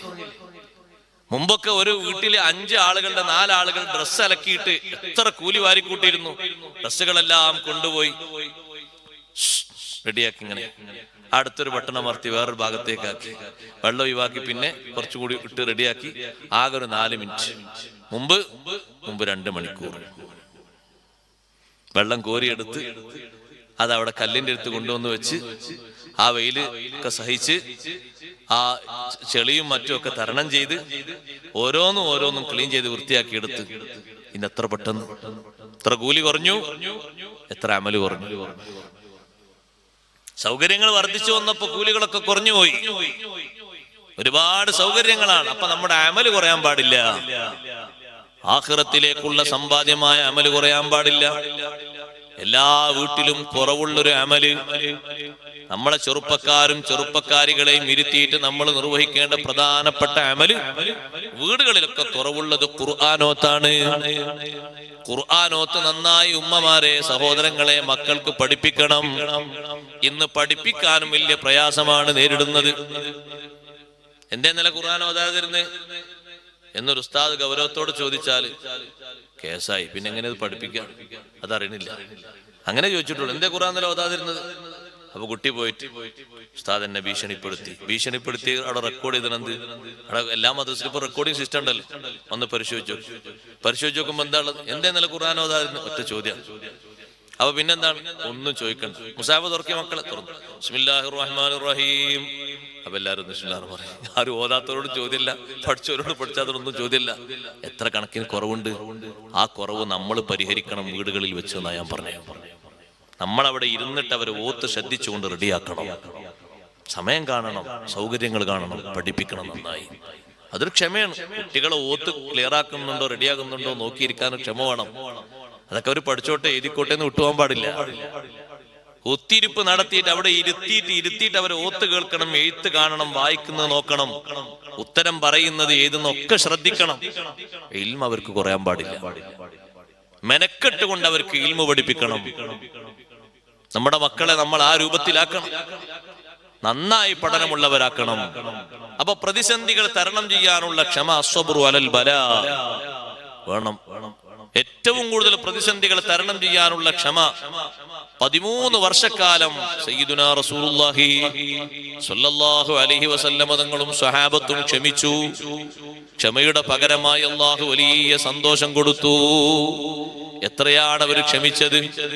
ദ്വാരക്കാൻ പറഞ്ഞ നേരത്തൊക്കെ നബി സല്ലല്ലാഹു അലൈഹി വസല്ലം ക്ഷമയുടെ ആയത്ത് ഓതി കൊടുത്തു. പൂർവീകരുടെ കഥകൾ പറഞ്ഞു കൊടുത്തു. നിങ്ങളെ മുൻഗാമികൾ ഓരോരുത്തരെയും ഈമാനിന്റെ പേരിൽ മൂർദാവ് മുതൽ താഴെ തലം വരെ വാള് വെച്ചിട്ട് 2 ഭാഗങ്ങളിലായി ഇങ്ങനെ കീറി നിന്നിട്ടും കെട്ടിയിട്ടിട്ട് ഒരിറ്റ് വെള്ളം പോലും കൊടുക്കാതിരുന്നിട്ടും അവരൊന്നും വിശ്വാസം വിട്ടുപോയിട്ടില്ല, ദീന് വിട്ടുപോയിട്ടില്ല. ക്ഷമിക്കൂ സ്വഹാബാ. എന്നും ഞാൻ ജോലിക്ക് പോകുമ്പോ എന്റെ യജമാനൻ നല്ലവണ്ണം പഠിപ്പിച്ച ഒരു ഇരുമ്പെടുത്ത് എന്റെ തലയിൽ വെച്ച് തലയിൽ നിന്ന് പുകച്ചുരുളുകൾ ഇങ്ങനെ ഉയർന്നു വന്ന് ഞാനങ്ങനെ ബോധം കെട്ടി വീഴുമ്പോ മരിച്ചു എന്ന് കരുതിയിട്ട് തിരിച്ചു പോകും. മുശ്രിക്കായ ആസിബിന് വായിൽ അങ്ങനെ ചെയ്യുമെന്ന് ഖബ്ബാബ് ഇബ്നുൽ അറത്ത് റളിയല്ലാഹു അൻഹു പറയുമ്പോ ഖബ്ബാബ് തങ്ങൾക്ക് ശമനം കിട്ടാൻ, ശിഫ കിട്ടാനും മോചനം കിട്ടാനും ദ്വാരക്കുന്നു, ക്ഷമിക്കാൻ പറയുന്നു. അവര് പാലിച്ച ക്ഷമ ചെറിയ ക്ഷമയല്ല. നമ്മൾ ഇന്ന് സുഖത്തിലാണ്. ഈ സുഖം ഉപയോഗിച്ചിട്ട് കഠിനാധ്വാനം ചെയ്യണം അല്ലാഹുവിന്റെ ദീനിന് വേണ്ടി. അക്ഷീണം യത്നിക്കണം, പ്രവർത്തിക്കണം. മീറ്റിങ്ങുകൾ വിളിച്ചാലും സംഗമങ്ങൾ വിളിച്ചാലും നമ്മൾ പോകണം. എന്നിട്ട് സഹകരിച്ചു കൊടുക്കണം. സ്വന്തം കൊണ്ട് കഴിയുന്ന എല്ലാ അമലുകളും ദീനിന് വേണ്ടി നമ്മൾ ചെയ്തു കൊടുക്കണം. സപ്പോർട്ടിങ് നമ്മുടെ ഭാഗത്തുനിന്ന് വേണം. ഞാൻ അതിനൊന്നുമില്ല, ഞാൻ അതിലേക്കൊന്നുമില്ല, ഞാൻ അതിന്റെ ആളല്ല, ഇതിന്റെ ആളല്ല, ഏതിന്റെ ആളല്ല എന്ന് പറഞ്ഞ് പറഞ്ഞ് മാറി നിൽക്കരുത്. അള്ളാഹുവിന്റെ ദീനിന് വേണ്ടി കഠിനാധ്വാനം ചെയ്ത് പ്രവർത്തിക്കണം. മുൻഗാമികൾ സഹിച്ച ത്യാഗങ്ങളൊന്നും നമുക്കിന്നില്ല. അതുകൊണ്ട് പ്രവർത്തിക്കാൻ എളുപ്പമാണ്. നല്ലോണം പ്രവർത്തനം വേണം, നല്ലോണം അമല് വേണം. മൂന്നാമത്തെ ഒരു ക്ഷമയുണ്ട്. വസ്സബ്റു അലാ തർക്കിൽ മുസ്തഹയാത്ത്. ക്ഷമയിൽ ഏറ്റവും വലിയ ക്ഷമയതാണ്. താല്പര്യങ്ങൾ ഒരുപാട് വരും, പക്ഷേ ആ താല്പര്യങ്ങളൊന്നും ദീൻ അനുവദിച്ചതല്ല. ക്ഷമിച്ചു നിന്നോളണം, ക്ഷമിച്ചു നിന്നോളണം. മറ്റുള്ളവരൊക്കെ ഉപയോഗിക്കുന്നത് കാണുമ്പോ നമ്മൾ ഉപയോഗിക്കരുത്. അല്ലാഹു തആല ഖുർആനിൽ പറയുന്നുണ്ട് യഥേഷ്ടം സുഖിക്കുന്ന ആളുകളുടെ സുഖങ്ങളെ പറ്റി. വല്ലദീന കഫറൂ യതമത്തഊന വയഅകുലൂന കമാ തഅകുലുൽ അൻആമു വന്നാറു മസ്വൽ ലഹും. ഈമാൻ ഇല്ലാത്ത ആളുകൾ അടിച്ചു പൊളിച്ച് സുഖിച്ച് ജീവിക്കുന്നു. കന്നുകാലികൾ ഭക്ഷിക്കും പോലെ പരിധിയും പരിമിതിയും ഇല്ലാതെ ഏതും ഭക്ഷിക്കുന്നു, എന്തും കുടിക്കുന്നു. പകരം വന്നാറു മസ്വൽ ലഹും, നരകമാണ് അവരുടെ സങ്കേതം. നമ്മൾ അങ്ങനെ ആകരുത്. ഇഷ്ടം പോലെ താല്പര്യങ്ങൾ ചിറകുടർത്തി വരും. എന്റെ ശബ്ദം ശ്രവിക്കുന്ന യുവതീ യുവാക്കളോട് പറയട്ടെ, മയക്കുമരുന്നുകൾ മുന്നോട്ട് വരും. ക്ഷമ പാലിക്കണം. അള്ളാഹുവിന്റെ പൊരുത്തം വിചാരിച്ച് മാത്രം ക്ഷമിക്കുക. കിട്ടാത്തത് കൊണ്ടല്ല, കിട്ടും. അധ്വാനിക്കണ്ട. ഒരു ചെറിയ ഫോൺ കോൾ, മിസ് കോൾ അടിച്ചാൽ മതി. ഇഷ്ടം പോലെ വിൽപ്പനക്കാരാണ്. അതല്ലേ ഓരോ ദിവസവും വിവരങ്ങൾ പുറത്തു വന്നുകൊണ്ടിരിക്കുന്നത്. പേടിപ്പിക്കുന്ന തരത്തിൽ നമ്മൾ നമ്മളെ രക്ഷപ്പെടുത്താൻ ഒരേ ഒരു മാർഗമേ ഉള്ളൂ. വിശാലമായ ഒരു ലോകത്ത് ആനന്ദിക്കാനുള്ളവരാണ് നമ്മൾ. ആ ഒരു സമയത്തേക്ക് വേണ്ടി, കുറഞ്ഞ കാലത്തേക്ക് വേണ്ടി ക്ഷമിക്കുക. ഈ ദുനിയാവിലെ കുറഞ്ഞൊരു കാലം ക്ഷമ പാലിക്കുക. വിശാലമായ ഒരു ലോകത്തേക്ക് വേണ്ടി, അനന്ത്യമായ സുഖത്തിന് വേണ്ടി ഇവിടെ ഒരു ചെറിയ ലോകത്ത് നല്ലോണം ക്ഷമിക്കുക. അതൊരു പ്രയാസമല്ല. നമ്മൾ എത്ര ക്ഷമിച്ച് കാത്തു നിൽക്കാറുണ്ട്. ഒരു ഇന്റർവ്യൂവിന് അറ്റൻഡ് ചെയ്യാൻ വേണ്ടി 10 വർഷങ്ങളോളം ക്ഷമിക്കുന്നവർ നമ്മളെ കൂട്ടത്തിലുണ്ട്. 20 വർഷം ക്ഷമിച്ചവരുണ്ട്. പരീക്ഷകൾ മാറി മാറി എഴുതിയവരുണ്ട്. ഒരു നല്ല വിഷയത്തിന് വേണ്ടി ഇത്രമാത്രം ക്ഷമിച്ചെങ്കിൽ, നമ്മുടെ ദുനിയാവിലെ നല്ലൊരു വിഷയത്തിന് വേണ്ടി ക്ഷമിക്കുന്നുവെങ്കിൽ, കാലകാലം നീണ്ടു നിൽക്കുന്ന സുഖത്തിന് വേണ്ടി നമുക്ക് ക്ഷമിക്കാമല്ലോ. ആഗ്രഹിക്കുന്നത് പലതും മുന്നോട്ട് വരും, പക്ഷേ ദീൻ അനുവദിക്കാത്തതാണ് പലതും. ക്ഷമയോടെ സമീപിച്ചുകൊണ്ട് മുന്നോട്ട് നീങ്ങണം. ആ താല്പര്യങ്ങളിൽ നമ്മൾ വിട്ടുവീണു പോകാൻ പാടില്ല, പെട്ടുപോകാൻ പാടില്ല. യുവതി യുവാക്കളോട് ഞാൻ പറയട്ടെ, കുറഞ്ഞ കാലമേ ഉള്ളൂ ഇവിടുത്തെ ജീവിതം. ഈ ജീവിതത്തിൽ ക്ഷമ പാലിക്കണം. മദ്യം ഇവിടെ അനുവദനീയമായി മുന്നോട്ട് വരും. മയക്കുമരുന്നുകൾ അനുവദനീയമായി മുന്നോട്ട് വരും. പലതും പലതും യഥേഷ്ടം കിട്ടുന്ന രൂപത്തിൽ മുന്നോട്ട് വരും. സുബ്ഹാനല്ലാഹ്. സ്വന്തം ശരീരത്തിന്റെ അനാവശ്യങ്ങൾ അനുവദിക്കപ്പെടുന്ന രൂപത്തിൽ മുന്നോട്ട് വരും. ക്ഷമിക്കുകയല്ലാതെ മറ്റു പോംവഴിയില്ല. ഒന്നിനുമല്ല ക്ഷമിക്കുന്നത്. ഇബ്തിഗാഅ വജ്ഹി റബ്ബിഹിം, റബ്ബിന്റെ പ്രീതി പ്രതീക്ഷിച്ചുകൊണ്ട് മാത്രമാണ് ക്ഷമിക്കുന്നത്. ആ ക്ഷമക്കാണ് വലിയ മരുന്നുള്ളത്. അള്ളാഹുവിന്റെ പൊരുത്തം മാത്രം കാംക്ഷിച്ചുകൊണ്ടുള്ള ക്ഷമ. റബ്ബ് സുബ്ഹാനഹു വ തആല ക്ഷമിക്കാൻ പറഞ്ഞതുകൊണ്ട് നന്നായി ക്ഷമ പാലിച്ചുകൊണ്ട് മുന്നോട്ട് നീങ്ങണം. വക്കറ്റ് വരുന്നു. സംഭാവനകൾ നല്ലോണം കൊടുക്കണം.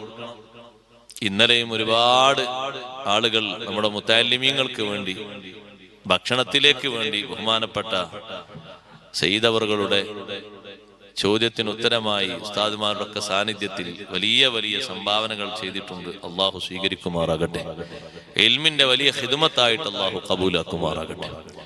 അപ്പൊ ഈ നിലക്ക് ക്ഷമിക്കുമ്പോ ഇബ്തിഗാഅ വജ്ഹി റബ്ബിഹിം എന്നാണ് അവിടെ പറഞ്ഞത്.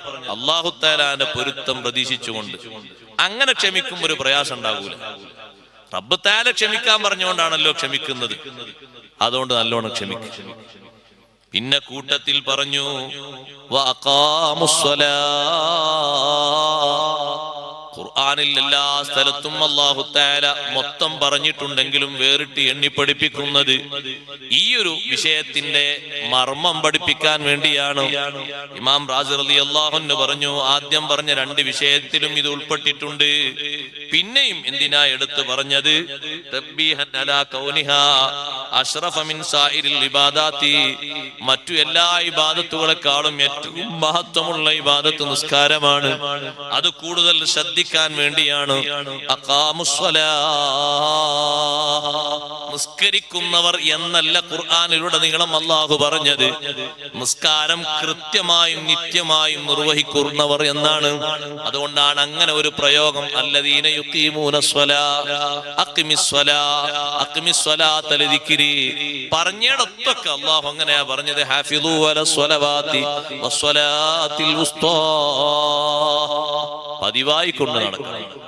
എപ്പോഴെങ്കിലും നിസ്കരിച്ചാ പോരാ, എങ്ങനെങ്കിലും നിസ്കരിച്ചാ പോരാ.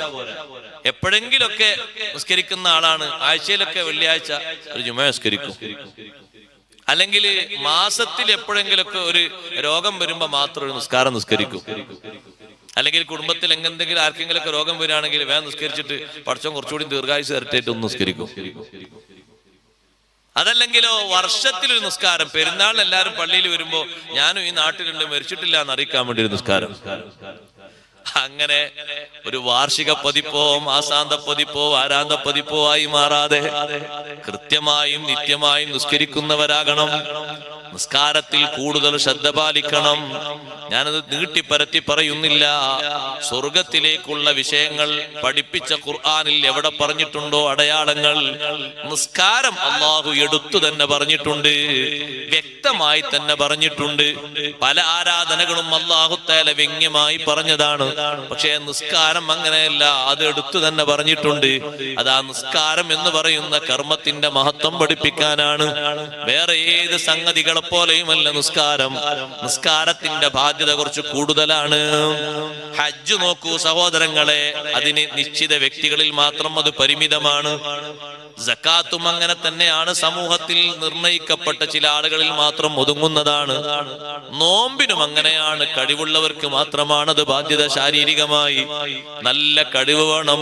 നോമ്പ് നല്ലോണം ക്ഷമയും ദാഹവും ക്ഷമിച്ചുകൊണ്ട് രാവിലെ മുതൽ വൈകുന്നേരം വരെ പിടിച്ചു നിൽക്കാൻ കഴിയണം.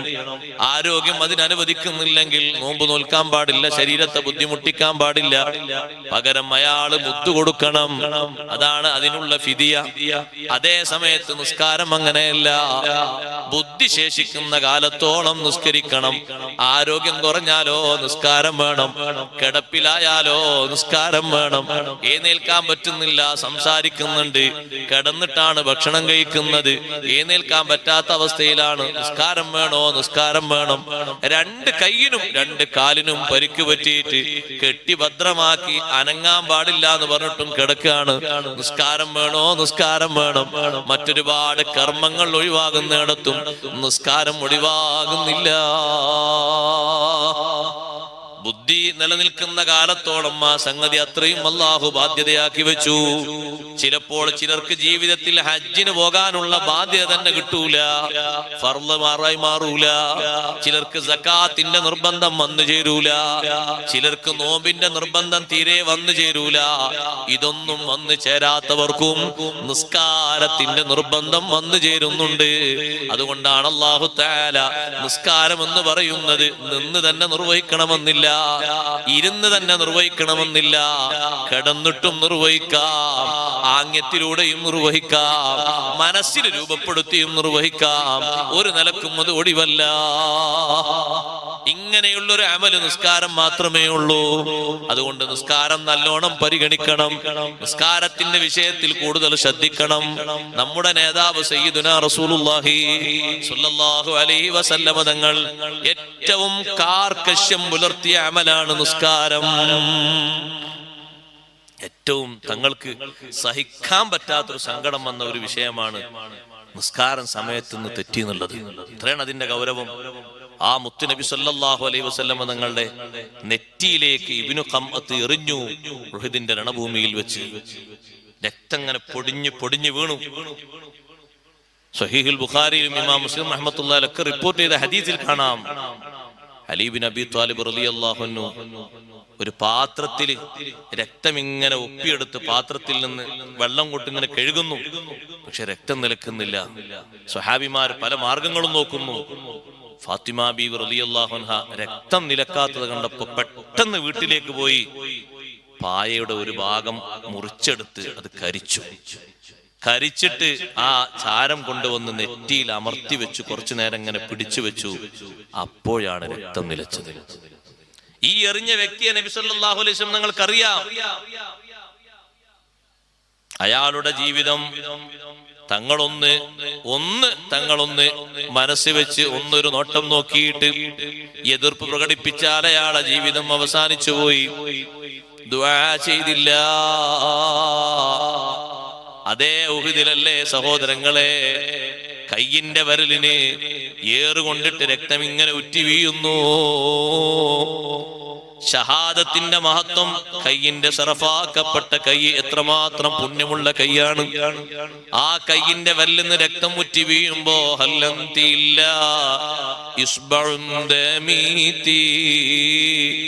വഫീ സബീലില്ലാഹി മാലഖീതി. അള്ളാഹുവിന്റെ മാർഗത്തിലല്ലേ നീ ഇത് അനുഭവിച്ചത്, സാരമാക്കണ്ട, വിഷയമാക്കണ്ട, പ്രശ്നമാക്കണ്ട എന്ന് സ്വന്തം വിരലിനോട് എറിഞ്ഞ ആൾക്ക് എതിരെ ദുആ ചെയ്തോ? കുട്ടികളെ കൊണ്ട് എറിയിപ്പിച്ചില്ലേ? കുടുംബക്കാര് സഖീഫിൽ വെച്ച്, ത്വായിഫിൽ വെച്ച് ഇരുന്ന് തങ്ങൾ മുന്തിരിവള്ളിയുടെ ചോട്ടിൽ പോയി ഇരുന്നില്ലേ? ബഹുമാനപ്പെട്ട സെയ്ദ് ബിൻ ഹാരിസ് റളിയല്ലാഹു അൻഹുവിന്റെ തലക്ക് ഏറുകൊണ്ട് തലയുടെ ഒരു ഭാഗം പൊട്ടിപ്പോയില്ലേ? മക്കയിലേക്ക് സെയ്ദ് ബിൻ ഹാരിസ് റളിയല്ലാഹു അൻഹു പറഞ്ഞയച്ച് കുറച്ചു നേരം തങ്ങൾ ആ തോട്ടത്തിൽ വിശ്രമിച്ചു.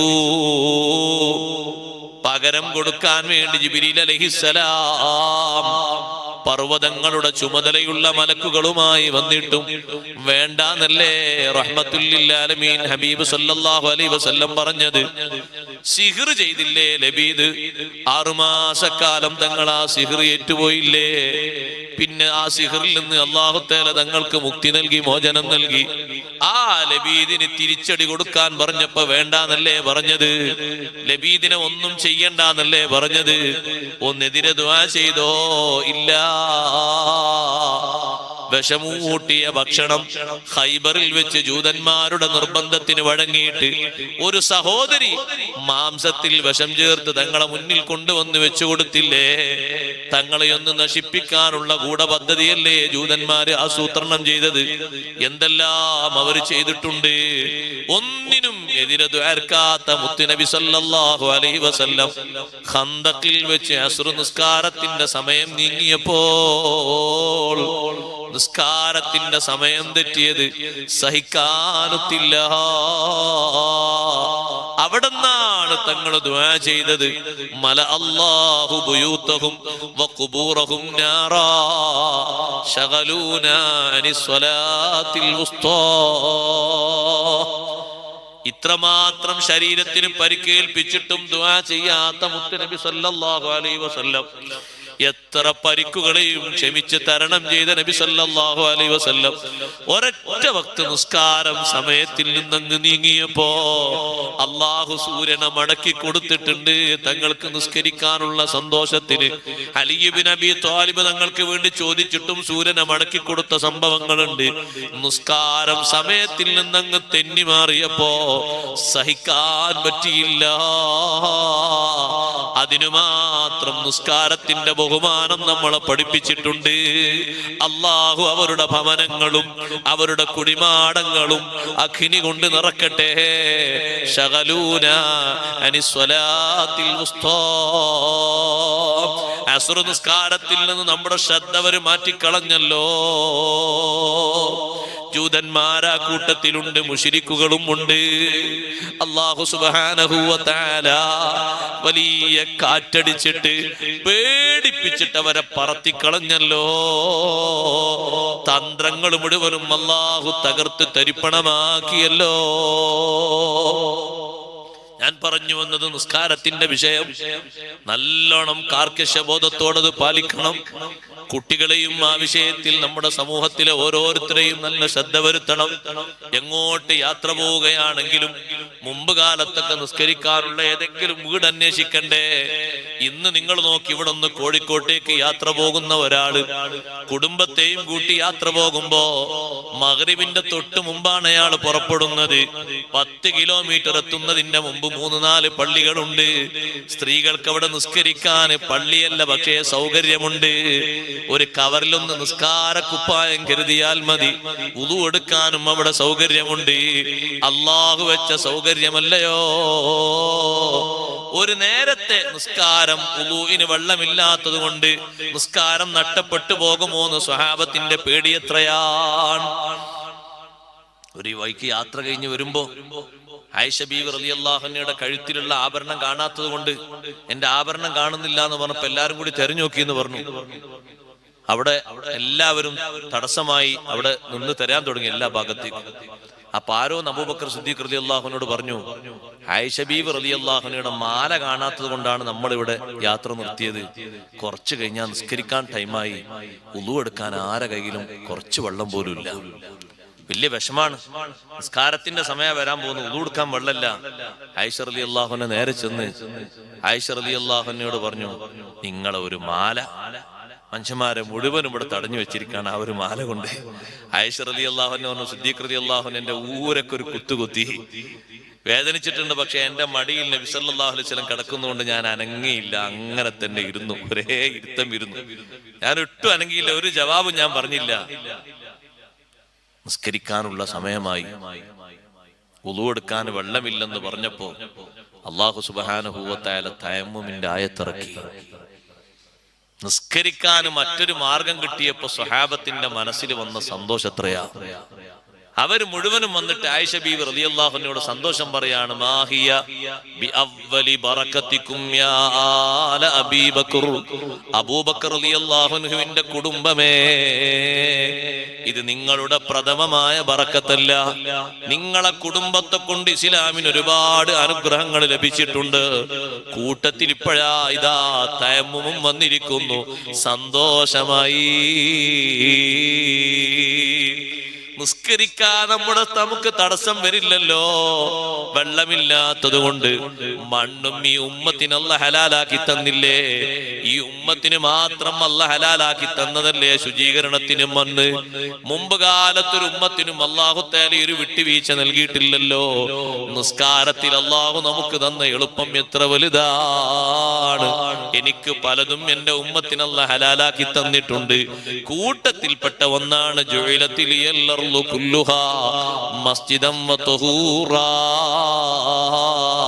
ഭൂമിയിൽ എവിടെയുള്ള ശുദ്ധിയുള്ള മണ്ണെടുത്തും ഉപയോഗിച്ച് തയമ്മും ചെയ്ത് നിസ്കരിക്കാം. വെള്ളം തന്നെ വേണമെന്നില്ല. വെള്ളം കിട്ടാത്തിടത്ത് പ്രയാസം വരില്ല.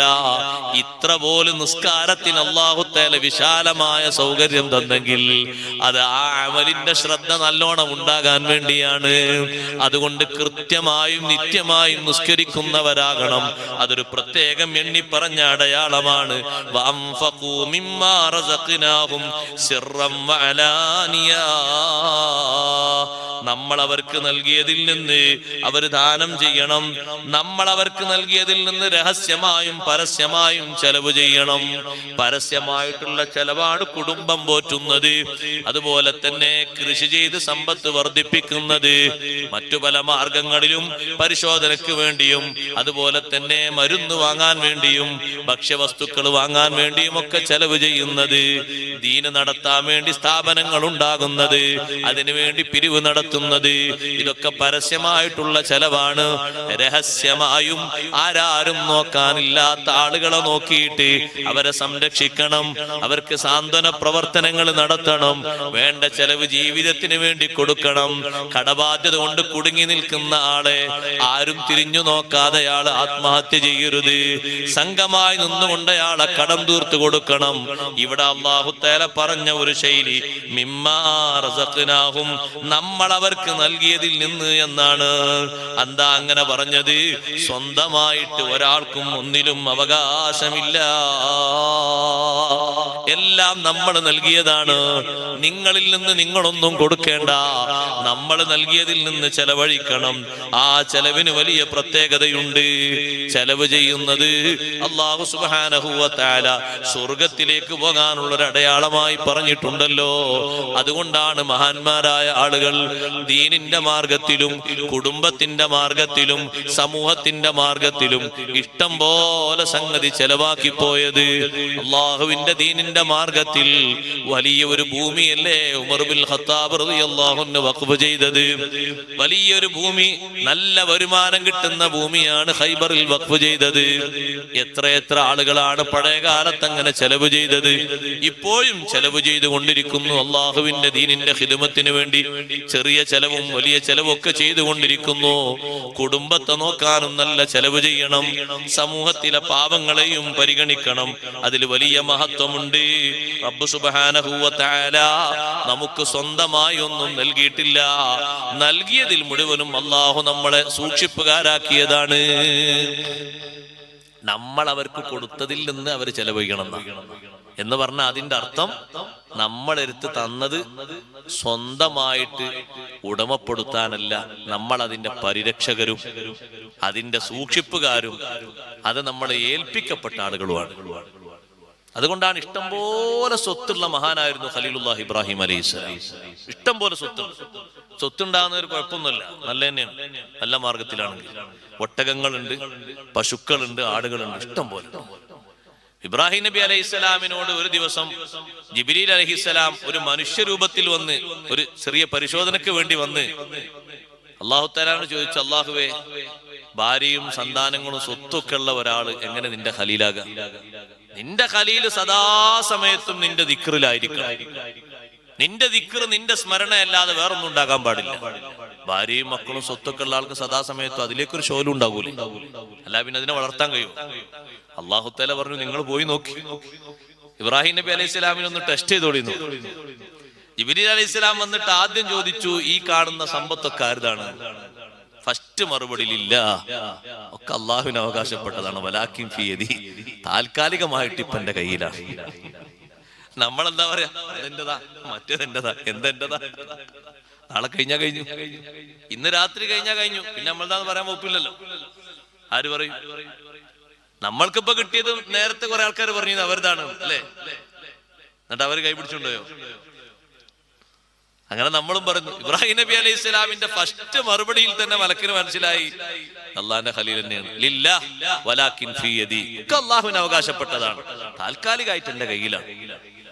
അത് തരുമെന്ന് വെച്ചു. നിങ്ങക്ക് വേണോ? ദിക്ർ ചൊല്ലിയിട്ട് എടുത്തോളി എന്ന് പറഞ്ഞു. മലക്ക് ദിക്ർ ചൊല്ലി, മലക്കാന്ന് പരിചയപ്പെടുത്തിയിട്ടില്ല. ഇബ്രാഹിം നബി അലൈഹി സ്വലാം പറഞ്ഞു, ദിക്ർ ചൊല്ലിയിട്ട് നിങ്ങൾക്ക് വേണ്ട എടുത്തോളി എന്ന് പറഞ്ഞു. ദിക്ർ ചൊല്ലി കൊടുത്തു. സുബ്ഹാനൽ മലിക്കിൽ ഖുദ്ദൂസ്. നാ മൂന്നിലൊരു ഭാഗം എടുത്തോളി എന്ന് പറഞ്ഞു. മൂന്നിലൊരു ഭാഗം എന്ന് പറഞ്ഞാല് കുറച്ചൊന്നുമില്ലല്ലോ. 300 ഒട്ടകങ്ങൾ ഉണ്ടെങ്കിൽ മൂന്നിലൊരു ഭാഗം എന്ന് പറഞ്ഞാൽ 100 അങ്ങ് പോയി. 300 ആടുകളാണെങ്കിൽ മൂന്നിലൊരു ഭാഗം എന്ന് പറഞ്ഞാൽ 100 ആടും പോയി. അതേ രൂപത്തിൽ പശുക്കളും പോയി, മാറ്റിവെച്ചു. ഈ ദിക്ർ ചൊല്ലിയപ്പോ 3 ഭാഗം മാറ്റിവെച്ചു. ഇനിയും തരുമെന്ന് വെച്ചു. ഇനിയും ദിക്റില്ല, ഇനിയും തരും. രണ്ടാമതും ചൊല്ലി ബാക്കിയുള്ളതിന്റെ ഒരു അരഭാഗം കൊടുത്തു. ഇനിയും ചൊല്ലിയാൽ ഇനിയും ചൊല്ലിയാൽ ഇനിയും തരും, ഫുള്ളം കൊടുത്തു. ഇതിനൊക്കെ മേയ്ക്കാരെ വേണ്ടേ? അതാ അവിടെ കാണുന്നു 12 നായകൾ അതിനെടുത്തോളൂ എന്ന് പറഞ്ഞു. അപ്പോഴാണ് ഈ 12 നായകളെ സൂക്ഷിച്ചു നോക്കുമ്പോ ഈ 12 നായകളാണ് ഈ കാണുന്ന മൃഗങ്ങളൊക്കെ കാട്ടിൽ കൊണ്ടുപോയി തീറ്റിപ്പോറ്റി കൊണ്ടുവരുന്നത്. ഓരോ വഴിക്കും കൊണ്ടുപോകും. അങ്ങനെ സറായത്തിന് വേണ്ടി നായനെ പോറ്റാൻ പറ്റുമല്ലോ. നായനെങ്ങനെ മടിയിൽ വെച്ച് കിന്നരിക്കണ്ട, ആവശ്യങ്ങൾക്ക് പോറ്റണമെങ്കിൽ പോറ്റ, കുഴപ്പമൊന്നുമില്ല. കാവലിന് വേണ്ടി അവിടെ തോളിട്ട് നടക്കണം എന്നല്ല അതിന്റെ അർത്ഥം. കാവലിന് വേണ്ടി പോറ്റണമെങ്കിൽ പോറ്റാം, അതിന് തകരാറൊന്നുമില്ല. വേട്ടയ്ക്ക് വേണ്ടിയും പോറ്റും, ഇസ്ലാം അനുവദിച്ചതാണ്. കൃഷിക്ക് വേണ്ടി പോറ്റും. ഈ നായകൾ അങ്ങനെ കൊണ്ടുപോകും കാട്ടിലേക്ക്. സമയമായി കഴിഞ്ഞാൽ അവിടെ കുരക്കും. അപ്പൊ എല്ലാവർക്കും ഒരു പോകാൻ ടൈമായി തിരിച്ചു വരും. ഓരോ സ്ഥലത്തെത്തിയാൽ അവിടെ ഇങ്ങനെ ഒന്ന് വട്ടം കറങ്ങുമ്പോ അവിടെ നിൽക്കും മൃഗങ്ങൾ. 12 നായകളെ സൂക്ഷിച്ചു നോക്കുമ്പോ കണ്ടൊരു കാഴ്ച എന്താണെന്നറിയോ? ആ 12 നായകളുടെ കഴുത്തിലും സ്വർണത്തിന്റെ ചെയിനുണ്ട്. എങ്ങനെയുണ്ട് ദുനിയാവിന്റെ വില? സ്വർണത്തിന്റെ ചെയിന് ഈ 12 നായകളുടെയും കഴുത്തിൽ അണിയിപ്പിച്ചിട്ടുണ്ട്. കൊണ്ടേക്കൂടി, നായനെ കൊണ്ടേക്കൂടി. ഇനിയും തരും. ഇനി നിങ്ങൾ ദിക്ർ ചൊല്ലിയാൽ ഞാൻ നിങ്ങളെ ഖാദിമായി വരും, നിങ്ങളെ അടിമയായി നിങ്ങൾക്ക് സേവനം ചെയ്ത് ഞാൻ വരും. 4ാമത്തെ പ്രാവശ്യം ദിക്ർ ചൊല്ലിയില്ല. എന്നിട്ട് പറഞ്ഞു, ഞാൻ മലക്കാണ്, അതുകൊണ്ട് നിങ്ങളെ ഒന്ന് പരിശോധിക്കാൻ വേണ്ടി വന്നതാണ്. ഇതൊക്കെ ഞാൻ എന്ത് ചെയ്യാം? അങ്ങനെ ഞാൻ അല്ലാഹു തആലാന്റെ ഖലീലാണ്. കൊടുത്തോ ഒന്നും തിരിച്ചെടുക്കൂല, കൊണ്ടുപോയേ പറ്റൂ. മലക്കായാലും വേണ്ടിയില്ല, ആരായാലും വേണ്ടിയില്ല. ഞാൻ അള്ളാഹുവിന്റെ ഖലീലാണ്. നിങ്ങൾക്ക് തന്നത് മുഴുവനും നിങ്ങൾ കൊണ്ടുപോയേ പറ്റൂ, ഒന്നും തിരിച്ചെടുക്കൂല. അല്ലാഹു തആല ചോദിച്ചു ജിബ്രീലിനോട്, എങ്ങനെയുണ്ട് എന്റെ ഖലീൽ? നിങ്ങൾ എന്റെ ഖലീൽ അനുഭവിച്ചില്ലേ? നിഅമൽ ഖലീലു ഖലീലുക്, നിന്റെ ഖലീല് വളരെ ബെസ്റ്റാണ് അല്ലാഹ്. ഇങ്ങനെ ഒരു ഖലീലിനെ ഞാൻ അനുഭവിച്ചിട്ടില്ല, കണ്ടിട്ടില്ല. സമ്പത്തിന്റെ തരി ആഗ്രഹം കൽബിലുണ്ടോ? ഇല്ല. അതുകൊണ്ടാണ് ആദ്യത്തെ മറുപടി ഇല്ല. വലാകിൻ ഫീ യദീ, അല്ലാഹുവിന് അവകാശപ്പെട്ടതാണ്, താൽക്കാലികമായി എന്റെ വക്കലാണ്. അങ്ങനെ ആ മറുപടി കൊടുത്തത്. ഇത് തിരിച്ചെടുക്കണം, തിരിച്ചെടുക്കൂല എന്ന് പറഞ്ഞു, തിരിച്ചു വാങ്ങൂല. അല്ലാഹു തആലയോട് ചോദിച്ചു ജിബ്രീൽ അലൈഹിസ്സലാം എന്ത് ചെയ്യണം? അല്ലാഹു തആല പറഞ്ഞു, അത് കൊണ്ടുപോയി വിറ്റ് ഒരു പൊതുസ്ഥലം മുസ്ലിങ്ങൾക്ക് വേണ്ടി വഖഫാക്കി വാങ്ങി വെക്കണം. അങ്ങനെയാണ് ഫലസ്തീനിലെ ജബൽ സൈത്തൂൻ ഇന്നൊരു പൊതുമുതലാണ്, മുസ്ലിങ്ങൾക്ക് വേണ്ടിയുള്ള പൊതു വഖഫ് സ്വത്താണ്. അന്നത് വിറ്റിട്ട് കിട്ടിയ സ്വത്താണ്, വാങ്ങിയതാണ്. ആ ഇബ്രാഹിം നബി അലൈഹിസ്സലാം കൊടുത്ത ചെലവ് എത്രമാത്രം വലിയ ചെലവാണ്. ഇബ്രാഹിം നബി അലൈഹി സ്വലാമിന്റെ സൽക്കാരല്ലേ ഖുർആൻ പഠിപ്പിച്ച സൽക്കാരം? വല്ലാത്തൊരു സൽക്കാരല്ലേ അത്? അല്ലാഹു തആല വളരെ ഒരു സംഭവ ബഹുലമായിട്ടല്ലേ മുഅ്മിനീങ്ങളോട് അത് അവതരിപ്പിക്കുന്നത്. ഹൽ അതാക ഹദീസു ളൈഫി ഇബ്രാഹിം അൽ മുക്രമീൻ. വല്ലാത്തൊരു സംഭവമാണ്. ഇബ്രാഹിം നബി അലൈഹി സ്വലാമിന്റെ ആദിത്യ മര്യാദ പഠിച്ചിട്ടില്ലേ, അറിഞ്ഞിട്ടില്ലേ? അത്രമാത്രം വലിയ സംഭവമാണ്. ആര് വീട്ടിലേക്ക് വന്നാലും സൽക്കരിക്കും. അത് കുറച്ചൊന്നല്ല, വലിയ സൽക്കാരം. 2 ആള് വന്നാലും വലിയ സൽക്കാരം, 10 ആള് വന്നാലും വലിയ സൽക്കാരം, 1 ആള് വന്നാലും വലിയ സൽക്കാരം. അങ്ങനെ സൽക്കരിച്ചു. ആ സൽക്കാരത്തിന്റെ ഭാഗമായിട്ട് മലക്കുകളിൽ നിന്ന് റഹ്മത്തിന്റെയും ബറക്കത്തിന്റെയും പ്രാർത്ഥന ലഭിച്ചു. സന്തോഷത്തിന്റെ ഭാഗമായിട്ട് ചെലവ് ചെയ്തു, ഇഷ്ടം പോലെ ചെലവ് ചെയ്തു. നല്ല മാർഗത്തിൽ നല്ലോണം ചെലവ് ചെയ്യണം. അല്ലാഹു തൗഫീഖ് തരട്ടെ. ചെലവ് ചെയ്യുമ്പോൾ അല്ലാഹു തആല വീണ്ടും ചെലവ് ചെയ്യാനുള്ള തൗഫീഖ് തരും. നമ്മുടെ ഈ മജ്ലിസിൽ ഇന്നലെ ബഹുമാനപ്പെട്ട സയ്യിദ് അവർകൾ കുറഞ്ഞ നേരം ചോദിച്ചപ്പോഴേക്ക് നല്ല സംഭാവനകളാണ് നൽകിയത്. ഇനിയും നമ്മൾ സംഭാവനകൾ നൽകണം. ഈ സ്ഥാപനങ്ങളൊക്കെ ഒരുപാട് പുരോഗതിയിലേക്ക് അല്ലാഹു ഉയർത്തി തരുമാറാകട്ടെ. ദീനിന് ഖൈറാകുന്ന ഒരുപാട് മേഖലകൾക്ക് ഈ സ്ഥാപനവും നമ്മുടെ ഈ പരിസര പ്രദേശങ്ങളും അല്ലാഹു കാരണമാക്കി തരട്ടെ. മുതഅല്ലിമീങ്ങൾ പഠിച്ച് നാടിന്റെ വിവിധ ഭാഗങ്ങളിലേക്ക് പോകുമ്പോൾ അവരെ നട്ട് വളർത്തുന്ന നമ്മള് ദീനിനെയാണ് നമ്മൾ വളർത്തുന്നത്. അവർക്ക് ഉസ്താദുമാര് കിതാബുകൾ ഓതിക്കൊടുത്ത് തഹ്സീലും നൽകിയിട്ട് വിവിധ ഭാഗങ്ങളിലേക്ക് അവർ പോയി അവിടെ നടത്തുന്നത് അള്ളാഹുവിന്റെ ദീനാണ്. പറഞ്ഞു കൊടുക്കുന്നത് ദീനാണ്. നേതൃത്വം കൊടുക്കുന്നത് ദീനിന്റെ കാര്യങ്ങൾക്കാണ്. അതിനുള്ള വലിയ സഹായം നമ്മളെല്ലാവരും ചെയ്യുമ്പോ നമ്മൾ ദീനിനെ സഹായിക്കുന്നവരാണ്, അതിനു വേണ്ടി ചെലവ് ചെയ്യുന്നവരാണ്. അല്ലാതെയും നമ്മൾ സാധുക്കൾക്കും സ്വന്തക്കാർക്കൊക്കെ കൊടുക്കണം. എട്ടാമത്തെ അടയാളം, നന്മ കൊണ്ട് തിന്മയെ പ്രതിരോധിക്കണം. പ്രതിരോധിക്കുന്നവരാണ് മഹാന്മാർ. നന്മ കൊണ്ട് തിന്മയെ പ്രതിരോധിക്കണം. അഥവാ തിന്മക്ക് പകരം നന്മയാണ് കൊടുക്കേണ്ടത്. ആരെങ്കിലും നമ്മളോട് മര്യാദക്കേട് കാണിച്ചാല് തിരിച്ചയാളോട് നല്ല സ്വഭാവത്തോടെ പെരുമാറിയിട്ട് അയാളെ മാറ്റണം. മര്യാദക്കേട് കാണിച്ച ആളോട് മര്യാദക്കേട് ഫലമായി കൊടുത്താൽ പിന്നത് മൂർജിക്കുന്നു, വളരുന്നു, കെട്ടുപോകൂല. അയാളൊപ്പം പിന്നെ വേറെ ആളും കൂടുന്നു. പിന്നൊരു സംഘം തന്നെ ടീമായിട്ട് അങ്ങനെ വരുന്നു. അയാൾക്ക് തിരിച്ചു കൊടുക്കുന്ന നന്മയാണോ? അതേ, ആ സൂക്കേട് അവിടെ അവസാനിച്ചു പോകും, ദൂഷ്യത അവസാനിച്ചു പോകും. തിന്മക്ക് പകരം നന്മ കൊണ്ടുവരണം. അക്രമത്തിന് പകരം വിട്ടുവീഴ്ച കൊടുക്കണം. കുടുംബബന്ധ വിച്ഛേദനത്തിന് പകരം ബന്ധം ചേർത്ത് കൊടുക്കണം. ആരെങ്കിലും എന്തെങ്കിലും ചോദിച്ചിട്ട് തരാത്തതിന് പകരം നൽകിയിട്ട് അയാളെ മനസ്സ് മാറ്റണം. അങ്ങനെയാണ് പ്രതിരോധത്തിന്റെ ശൈലി. അഷ്റഫുൽ ഖൽഖ് സ്വല്ലല്ലാഹു അലൈഹി വസല്ലമ തങ്ങൾ എല്ലാ ദുൽമിനും ആഫു കൊടുത്ത് വലിയ മാതൃക കാണിച്ചു തന്ന നേതാവാണ്. ഭക്ഷണം തടഞ്ഞവർക്ക് ഭക്ഷണം കൊടുത്ത നേതാവാണ്. 3 വർഷക്കാലം നബി സല്ലല്ലാഹു അലൈഹി വസല്ലം തങ്ങൾക്ക് സാമ്പത്തിക ഉപരോധം ഏർപ്പെടുത്തി. പച്ചില ഭക്ഷിച്ച് ഇലകൾ ഭക്ഷിച്ചുകൊണ്ട് ആട് കാട്ടിക്കും പോലെ സ്വഹാബത്ത് കാട്ടിച്ചു എന്ന് ഹദീസിൽ പറഞ്ഞില്ലേ? വ ഇന്ന അഹദനാ ലയളഉ കമാ തളഉ ശാതു. ആട് കാട്ടിക്കും പോലെ ഞങ്ങൾ കാട്ടിച്ചിരുന്നു. ഭക്ഷിക്കുന്നത് ആടിന്റെ ഭക്ഷണമല്ലേ? ആ ഉള്ള ആളുകൾക്ക് ഒരു വേള ഭക്ഷണം തടഞ്ഞു വെച്ചു. നബി സല്ലല്ലാഹു അലൈഹി വസല്ലം തങ്ങളെ വിശ്വസിച്ച സുമാമത്ത് ബിൻ ഉസാൽ റളിയല്ലാഹു അൻഹു പകരം തങ്ങൾ പറഞ്ഞത് കുറച്ചു കാലം അങ്ങനെ നിൽക്കട്ടെ എന്നല്ല. യമാമയിലുള്ള സുമാമത്ത് ബിൻ ഉസാൽ റളിയല്ലാഹു അൻഹുവിലേക്ക് ആളെ പറഞ്ഞയച്ചിട്ട് പറഞ്ഞു, ഭക്ഷണം തടഞ്ഞു വെക്കരുത്, അത് മനുഷ്യന്റെ അവകാശമാണ്. നേരത്തെ ഇവർ തടഞ്ഞു വെച്ചൊരു കഥ അവർക്കൊക്കെ അറിയാം, മക്കൾക്കാർക്കറിയാം. സാമ്പത്തിക ഉപരോധം ഏർപ്പെടുത്തിയത് ഒന്നും കൊടുക്കാതെ തങ്ങളെയും സഹാബത്തിനെയും മലഞ്ചെരുവിലേക്ക് നയിച്ചത് അവർക്കറിയാതെ. പക്ഷെ അതിന് പകരം തങ്ങൾ കൊടുത്തത് എന്താ? ധർമ്മമാണ്. തടഞ്ഞവർക്ക് അങ്ങോട്ട് ധർമ്മം കൊടുത്തു, സഹായിച്ചു. ളുൽമ് ചെയ്തവർക്ക് അഫൂ കൊടുത്തു. അങ്ങനെയാണ് പ്രതിരോധം. യദ്റഊന ബിൽ ഹസനത്തി സയ്യിഅ. ഇങ്ങോട്ട് എന്തെങ്കിലുമൊക്കെ കേട് കാണിക്കുന്ന ആളുകൾക്ക് അങ്ങോട്ട് നന്മ കൊടുത്തിട്ട് സഹായിക്കുക. ഇങ്ങോട്ട് അപമര്യാദയായി പെരുമാറുന്ന ആളുകൾക്ക് അങ്ങോട്ട് നന്മ കൊടുക്കുക. നബി സല്ലല്ലാഹു അലൈഹി വസല്ലം തങ്ങൾ അടുത്ത് വന്ന് വളരെ ഗൗരവത്തോടെ തങ്ങളെ ചീത്ത പറയുമ്പോ സ്വഹാബത്തിന് ഇത് സഹിക്കാൻ പറ്റുന്നില്ല. ഈ ചീത്ത കേട്ടിട്ട് അവരിങ്ങനെ ഈമാൻ കൊണ്ട് എഴുന്നേൽക്കാണ്. എന്താണ് ഇപ്പൊ ഈ പറയണത്? ഇങ്ങനെ ഞങ്ങളെ മുന്നിൽ വെച്ച് അപ്പൊ തങ്ങൾ അവരെ കീർത്ത്, നിങ്ങളിരിക്കി മുപ്പര് പറയട്ടെ, നിങ്ങളിരിക്കി. ആ പറഞ്ഞതിന് ശേഷം നല്ല ഉപദേശങ്ങളെ കൊണ്ട് ഈ പറഞ്ഞ വ്യക്തിയെ അദ്ദേഹത്തിന്റെ അടിമുടി മുതൽ മുഴുവനും മാറ്റിയിട്ട് ഈമാനുള്ള ഖൽബാക്കിയിട്ട് നല്ല സ്വഭാവങ്ങളും നല്ല സംസ്കാരങ്ങളും നൽകിയിട്ടാണ് അടുത്ത സമയം അവിടുന്ന് പറഞ്ഞേക്കുന്നത്. യദ്റഊന ബിൽ ഹസനത്തി സയ്യിഅ. നന്മ കൊണ്ട് തിന്മയെ പ്രതിരോധിക്കണം. മറ്റൊന്ന് ഹദീസിൽ പഠിപ്പിച്ചത്, എപ്പോൾ തിന്മ നമ്മിൽ നിന്ന് സംഭവിച്ചു പോയാലും നന്മ ചെയ്തിട്ട് അതിനെ മായ്ച്ചു കളയണം. തിന്മക്ക് ഒരു നന്മയെ തുടർത്തിക്കൊണ്ട് ആ തിന്മയുടെ കാർമേഘങ്ങൾ അടച്ചു കളയണം. ഇങ്ങനെ ജീവിക്കുന്ന ആളുകൾ അല്ലാഹു തആല അവർക്ക് നല്ല ഭവനമാണ് തയ്യാറാക്കി വെച്ചിരിക്കുന്നത്. ഉലൈക ലഹും ഖുബദ്ദാർ. നല്ല അന്ത്യവും നല്ല വീടുമാണ് അല്ലാഹു ഒരുക്കി വെച്ചിരിക്കുന്നത്. ആ 8 സ്വഭാവങ്ങളും അല്ലാഹു നമ്മിൽ നിലനിർത്തി തെരുമാറാകട്ടെ. എന്നിട്ട് പറയുന്നു, ജന്നാത്തു അദ്നിൻ യദ്ഖുലൂനഹാ.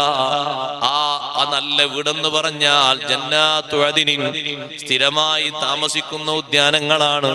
മാറേണ്ടി വരൂല, ഒരു കാലത്തും ചേഞ്ച് വരുത്തേണ്ടി വരൂല. നമുക്കവിടുന്ന് മാറി താമസിച്ചാലോ എന്ന് തോന്നൂല, മറ്റുള്ളവര് മാറി താമസിക്കണമെന്ന് പറയൂല. അങ്ങനത്തിന്റെ നിയമക്കുരുക്കുകളൊന്നും ഉണ്ടാകൂല.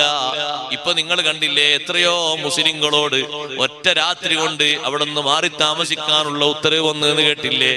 ഈ സുഖലോക സ്വർഗം ജന്നാത്തു അദ്നിൻ, സ്ഥിരതാമസത്തിന്റെ തോട്ടങ്ങളാണ്. മാറി താമസിക്കാൻ ഒരു നിലക്കും തോന്നൂല, പറയുകയുമില്ല. യദ്ഖുലൂനഹാ, അവരാ സ്വർഗത്തിന്റെ ഉദ്യാനങ്ങളിൽ പ്രവേശിക്കും. വമൻ സ്വലഹ മിൻ ആബാഇഹിം വഅസ്വാജിഹിം വദുർരിയാതിഹിം. വമൻ സ്വലഹ, ഈമാനുള്ളവരും പ്രവേശിക്കും. അത് പ്രത്യേകം ശ്രദ്ധിക്കണം. ഇണകളിൽ നിന്ന്, ബാപ്പ ഉമ്മമാരിൽ നിന്ന്, മക്കളിൽ നിന്ന് ഈമാനുള്ളവർ മാത്രം അവരെ സ്വർഗത്തിലേക്ക് പ്രവേശിക്കുള്ളൂ. മക്കളെ ഈമാന് നമ്മൾ തെറ്റിച്ചു പോകരുത്. വിശ്വാസത്തിന് എതിരായി വിളമ്പിക്കൊടുക്കുന്ന സ്ഥാപനങ്ങളിലേക്ക് മാർക്കിന്റെ ബാഹുല്യം കണ്ട് പറഞ്ഞയച്ചിട്ട് മക്കളെ ഈമാന് തെറ്റിപ്പിക്കരുത്. നല്ല നല്ല ഈമാനോടുകൂടെ പ്രവർത്തിക്കുന്ന നല്ല നല്ല മോറൽ ക്ലാസുകൾ നൽകുന്ന സ്ഥലങ്ങളിലേക്ക് പറഞ്ഞേക്കണം. കുട്ടി വന്നിട്ട് പിറ്റേന്ന് യുക്തിവാദവും നിരീശ്വരവാദവും വീട്ടിൽ വന്ന് വിളമ്പുന്ന തരത്തിലുള്ള അധ്യാപനങ്ങളും പഠനങ്ങളും കൊടുത്താല് നാളെ ആഖിറത്തില് സ്വർഗത്തില് വീട്ടിൽ ഇവിടെ താമസിക്കും പോലെ അതിനേക്കാൾ ഉപരിയായി മക്കളെ കിട്ടൂല. വമൻ സ്വലഹ എന്നതിന് മിക്ക മുഫസ്സിറുകളും തഫ്സീർ കൊടുത്തത് മൻ ആമന, വിശ്വസിച്ചവരെ സ്വർഗത്തിൽ കാണാൻ പറ്റൂ. ഇണകളിൽ നിന്ന് വിശ്വാസമില്ലാത്തവർ സ്വർഗത്തിൽ കാണൂല. നൂഹ് നബി അലൈഹിസ്സലാം സ്വർഗത്തിൽ പ്രവേശിക്കുമ്പോ ഭാര്യയെ കാണൂല, ഭാര്യ നരകത്തിലാണ്. ലൂത്ത് നബി അലൈഹിസ്സലാം സ്വർഗത്തിൽ പ്രവേശിക്കുമ്പോ ഭാര്യ നരകത്തിലാണ്. എന്തേ കാരണം? അവർ നൂഹ് നബി അലൈഹിസ്സലാമിനെയും ലൂത്ത് നബി അലൈഹിസ്സലാമിനെയും വേണ്ടതുപോലെ വിശ്വസിക്കാതെ വഞ്ചന നടത്തി. കപട വിശ്വാസവും ശത്രുക്കൾക്ക് വേണ്ടിയുള്ള സഹായങ്ങളും ചെയ്തു കൊടുത്തുകൊണ്ട് ലൂത്ത് നബി അലൈഹിസ്സലാമിനെയും നൂഹ് നബി അലൈഹിസ്സലാമിനെയും ചതി നടത്തിയപ്പോൾ അല്ലാഹു ആ രണ്ട് സ്ത്രീകളോടും പറഞ്ഞു, വഖീല ദുഖുലന്നാറ മഅദ്ദാഖിലീൻ, നിങ്ങൾ നരകത്തിലേക്ക് പ്രവേശിച്ചോളൂ. നരകത്തിൽ പ്രവേശിക്കുന്ന ആളുകളുടെ കൂടെ ഈമാനുള്ള വാപ്പയും ഉമ്മയും അവിടെ കാണാം, ഈമാനുള്ള ഇണകളെ കാണാം, ഈമാനുള്ള സന്താനങ്ങളെയും കാണാം. ഈമാനില്ലാത്തവരോട് പോയി തെരഞ്ഞാൽ കിട്ടൂല. അവരെ മാത്രമേ ഉണ്ടാകുള്ളൂ, അവര് മാത്രമേ അവിടെ എത്തുകയുള്ളൂ. അല്ലാത്തവരൊന്നും അങ്ങോട്ട് എത്തൂല. ശരിക്കും ഈ പൂർവികരായ മഹാന്മാരുടെ പദവിയിലേക്ക് എത്തിയിട്ടില്ലെങ്കിലും ഈമാനുണ്ടോ അവിടെ എത്തിച്ചേരും. പണ്ഡിതന്മാര് പറഞ്ഞു, വൈലം യബ്ലുഗു മബ്ലഗ ഫദ്ലിഹിം, ബാപ്പമാരുടെ അതേ ഗ്രേഡിലേക്ക് മക്കൾ എത്തിയിട്ടില്ലെങ്കിലും മക്കൾ ഈമാൻ എന്ന് വിട്ടുപോകാൻ പാടില്ല. ഈമാനിലായിട്ട് അടിയുറച്ചു നിന്ന് മൂമിനായിട്ട് മരിച്ചുപോയി, മൂമിനായി ജീവിച്ചു മൂമിനായിട്ട് മരിച്ചുപോയാൽ സന്തോഷത്തോടെ കാണാൻ പറ്റും. അതിൽ നിന്ന് മാറിത്തിരിഞ്ഞു പോയാലോ? മാറിത്തിരിഞ്ഞു പോകാന്ന് പറഞ്ഞാൽ വളരെ എളുപ്പമാണ്. അള്ളാഹ് നിഷിദ്ധമാക്കിയ കാര്യങ്ങൾ ഹലാലായി കാണുന്ന പരുവമാണ് അടുത്തടുത്തൊക്കെ വന്നുകൊണ്ടിരിക്കുന്നത്. അതിനൊന്നും കുഴപ്പമില്ല, അതിനൊന്നും കുഴപ്പമില്ല എന്ന് പറഞ്ഞാൽ ഇതിനർത്ഥം ഹലാലാന്നാ. ആ ഒരു ബുദ്ധിയും ആ ഒരു ചിന്തയും വന്നു കഴിഞ്ഞാൽ ഈമാന് പോയി. നിസ്കരിച്ചു എന്നുള്ളതുകൊണ്ട് മാത്രം ഈമാൻ എന്ന് പറയാൻ പറ്റൂല. നോമ്പോറ്റു എന്നുള്ളതുകൊണ്ട് മാത്രം ഈമാൻ എന്ന് പറയാൻ പറ്റൂല. നിയമങ്ങളെ യഥാവിധി അംഗീകരിക്കുന്ന ഈമാനാണ് ഏറ്റവും വലിയ ഈമാൻ. അത് ചെയ്യുന്നതിനും കുഴപ്പമില്ല, വലിയ കുഴപ്പമുണ്ടെങ്കിൽ പലരും ചെയ്യുന്നില്ല, എല്ലാവരും ചെയ്യോ എന്നൊക്കെ ചോദിക്കും. സത്യത്തിൽ അത് കടുത്ത ഹറാമാണെങ്കിൽ ഹലാലിന്റെ പരിവേഷം വന്നാൽ റിദ്ദത്ത് സംഭവിക്കും. അപ്പൊ പിന്നെ ആൾ ഈമാൻ പുറത്താക്കപ്പെട്ടു പോയി. അള്ളാഹു നമ്മളെ കാത്തുരക്ഷിക്കട്ടെ. ഈമാനോടുകൂടെ ജീവിച്ച ആൾക്കാരെ അവിടെ കാണാൻ പറ്റുള്ളൂ, അല്ലാത്തവരൊന്നും കാണാൻ പറ്റൂല. എന്നിട്ട് ഖുർആൻ പറയുന്നു, വൽ മലായികത്തു യദ്ഖുലൂന അലൈഹിം മിൻ കുല്ലി ബാബ്, എല്ലാ വാതിലുകളുടെയും മലക്കുകൾ ഇങ്ങനെ കടന്നു വരും. ആ മലക്കുകളുടെ കയ്യിലൊക്കെ ഒരുപാട് പ്രസന്റേഷനുകൾ ഉണ്ടാകും, നല്ല നല്ല സ്വീകരിക്കാനുള്ള വസ്തുക്കൾ ഉണ്ടാകും. എന്തുദ്ദേശിക്കുന്നു അതൊക്കെ ഉണ്ടാവും മലക്കുകളുടെ കയ്യിൽ. മലക്കുകൾ ഓരോ ഭാഗത്തുകൂടെയും വന്നിട്ട് സലാം പറയും. സലാമുൻ അലൈക്കും ബിമാ സബർതും, നിങ്ങൾ ക്ഷമിച്ചത് കാരണം നിങ്ങൾക്ക് അല്ലാഹുവിന്റെ രക്ഷയുണ്ടാകട്ടെ. അഭിവാദ്യങ്ങൾ അർപ്പിക്കുകയാണ്. ഫനിഅമൽ ഖുബദ്ദാർ, കിട്ടിയ വീട് നല്ല വീടാണ്, കിട്ടിയ താമസ സ്ഥലം നല്ല താമസ സ്ഥലമാണ്. സുബ്ഹാനല്ലാഹ്, മലക്കുകൾ വന്ന് സലാം പറയുമ്പോ മുഅ്മിനീങ്ങൾക്ക് വലിയ സന്തോഷമാണ്. എല്ലാവരുടെ അടുത്തേക്കും മലക്കുകൾ വരുന്നു, സലാം പറയുന്നു, സന്തോഷം പറയുന്നു. ഇതേ സലാമാണ് അഷ്റഫുൽ ഖൽഖ് റസൂലുള്ളാഹി സ്വല്ലല്ലാഹു അലൈഹി വസല്ലം ഈ ആയത്തിന്റെ വിശദീകരണത്തിൽ ഹാഫിദ് ഇബ്നു കസീറും ഇമാം റാസി റഹ്മത്തുള്ളാഹി അലൈഹിയും അതുപോലെ തന്നെ ഇസ്മായിൽ ഹിഖി തങ്ങളും പലരും രേഖപ്പെടുത്തിയത് കാണാം. ഹാഫിദ് ഇബ്നു കസീറും കൊണ്ടുവന്നത് കാണാം. എല്ലാ വർഷത്തിന്റെയും ആദ്യത്തിൽ ഉഹുദ് ശുഹദാഇന്റെ മഖ്ബറയിലേക്ക് പോയിട്ട് തങ്ങൾ സലാം പറയുന്ന സലാമിന്റെ വാചകം ഇതാണ്: സലാമുൻ അലൈക്കും ബിമാ സബർതും ഫനിഅമൽ ഖുബദ്ദാർ. എല്ലാ വർഷത്തിന്റെയും തുടക്കത്തിൽ അങ്ങനെ ഉഹുദ് ശുഹദാഇന്റെ മഖ്ബറയിൽ ചെന്ന് സിയാറത്ത് ചെയ്യും. വകദാലിക അബൂബക്കറിൻ വഉമർ വഉസ്മാൻ റളിയല്ലാഹു അൻഹും. ഇതേ രൂപത്തിൽ തന്നെ വർഷത്തിന്റെ ആരംഭം വരുമ്പോ സിദ്ദീഖ് റളിയല്ലാഹു അൻഹു അങ്ങനെ സിയാറത്ത് നടത്തിയിരുന്നു, ഉമർ റളിയല്ലാഹു അൻഹു അങ്ങനെ സിയാറത്ത് നടത്തിയിരുന്നു, ഉസ്മാൻ റളിയല്ലാഹു അൻഹു അങ്ങനെ സിയാറത്ത് നടത്തിയിരുന്നു. വർഷത്തിൽ ഒരിക്കലും നടത്തുന്നതിനാണല്ലോ ഉറൂസ് എന്ന് പറഞ്ഞത്. എല്ലാ വർഷത്തിന്റെയും ആരംഭത്തിൽ സന്ദർഭത്തിൽ അങ്ങനെ ഒരു സിയാറത്തിന്റെ പതിവ് സ്വഹാബത്ത് ചെയ്തിരുന്നു. സ്വർഗത്തിലെത്തിയിട്ട് മലക്കുകളെ സന്തോഷം, ദുനിയാവെന്ന് മരിച്ചുപോയ ഉടനെ തന്നെ സലാം കേട്ട ഒരുപാട് മഹാന്മാരുണ്ട്. ബറക്കത്തിനൊരൊറ്റ സംഭവം പറഞ്ഞ് ഞാൻ എന്റെ വാക്കുകൾ ഉപസംഹരിക്കുന്നു. അബ്ദുൽ വാഹിദ് ബിൻ സയ്യിദ് റളിയല്ലാഹു അൻഹു വലിയ വാഇലാണ്. മഹാനവറുകൾ പറയുന്നു, ഞങ്ങൾ കപ്പലിൽ യാത്ര ചെയ്തുകൊണ്ടിരിക്കെ കപ്പൽ ഞങ്ങളെ കൊണ്ടുപോയി എത്തിച്ചത് കാറ്റടിച്ച് വീശിയിട്ട് ഞങ്ങൾ ഒരു ദ്വീപിലാണ് പോയി ഇറങ്ങിയത്. ആ ദ്വീപിൽ ഞങ്ങൾ പോയി പെട്ടപ്പോ അവിടെ ഒരു മനുഷ്യനുണ്ട്, ഒരൊറ്റ മനുഷ്യൻ. ആ മനുഷ്യൻ യഅ്ബുദു സ്വനമൻ, ഒരു വിഗ്രഹത്തെ ആരാധിച്ചു കൊണ്ടിരിക്കുകയാണ്. ഞാൻ ചോദിച്ചു, മനുഷ്യ നിങ്ങൾ ആരെയാണ് ആരാധിക്കുന്നത്? ആരാധിക്കുന്ന വസ്തുവിനെ ആ മനുഷ്യൻ ചൂണ്ടിക്കാണിച്ചു തന്നു. അതാണ് എന്റെ ആരാധ്യൻ. അപ്പൊ നിങ്ങളെ ആരാധ്യൻ നിർമ്മിത വസ്തുവാണോ എന്ന് ചോദിച്ചു. നിങ്ങളെ ഇലാഹ് മറ്റൊരാള് നിർമ്മിച്ചതാണല്ലോ, ഞങ്ങൾക്കും ഇതുപോലത്തെ നിർമ്മിക്കാനുള്ള കഴിവുണ്ടല്ലോ. ഇതെന്ത് ആരാധ്യ വസ്തുവാണെന്ന് ചോദിച്ചു. ഇതാണോ നിങ്ങൾ ആരാധിക്കുന്നത്? തിരിച്ചാ വ്യക്തി ചോദിച്ചു, നിങ്ങൾ ആരെയാണ് ആരാധിക്കുന്നത്? അബ്ദുൽ വാഹിദ് ബിൻ സയ്യിദ് റളിയല്ലാഹു അൻഹു പറഞ്ഞു, നഅ്ബുദുല്ലദീ ഫിസ് സമാഇ അർശുഹു വഫിൽ അർളി ബത്ശുഹു വഫിൽ അഹ്യാഇ വൽ അംവാതി ഖലാഉഹു. എല്ലാവരിലും വിധി നടത്തുന്ന അല്ലാഹു തആല അർശ് വലിയ ഒരു സൃഷ്ടിയായിട്ട് ആകാശലോകത്ത് അർശ് പടച്ച, പ്രപഞ്ചത്തിൽ മുഴുവനും അധികാരമുള്ള സ്വാധീനമുള്ള റബ്ബിനെയാണ് ഞങ്ങൾ ആരാധിക്കുന്നത്. ചോദിച്ചു, ഈ റബ്ബിനെ പറ്റി നിങ്ങൾക്ക് പഠിപ്പിച്ചു തന്നതാരാണ്? അബ്ദുൽ വാഹിദ് ബിൻ സയ്യിദ് റളിയല്ലാഹു അൻഹു പറഞ്ഞു, ഞങ്ങൾക്ക് അല്ലാഹു ഒരു റസൂലിനെ അയച്ചിരുന്നു. ആ റസൂലാണ് അല്ലാഹുവിനെ പറ്റി ഞങ്ങൾക്ക് പഠിപ്പിച്ചു തന്നത്. ഇപ്പൊ ആ റസൂൽ എന്താണ് ചെയ്യുന്നത് എന്ന് ചോദിച്ചു. ആ റസൂൽ നിർവഹിക്കേണ്ട ദൗത്യം നിർവഹിച്ചപ്പോൾ അല്ലാഹു തആല അവന്റെ ഹദ്റത്തിലേക്ക് ആ റസൂലിനെ പിടിച്ചു കൊണ്ടുപോയി. ഞങ്ങളിൽ നിന്ന് അല്ലാഹുവിന്റെ റഹ്മത്തിലേക്ക് നീങ്ങിപ്പോയി, വഫാത്തായി പോയി. ഒരു കിതാബ് ഞങ്ങൾക്ക് ബാക്കി വെച്ചിട്ടാണ് റസൂല് പിരിഞ്ഞു പോയത്. ആ മനുഷ്യൻ ചോദിക്കുന്നു, ആ കിതാബ് നിങ്ങളെ പക്കലുണ്ടോ? ഞങ്ങൾ ഓതുന്ന മുസ്ഹഫ് ഞങ്ങൾ എടുത്തുകൊണ്ടുപോയി.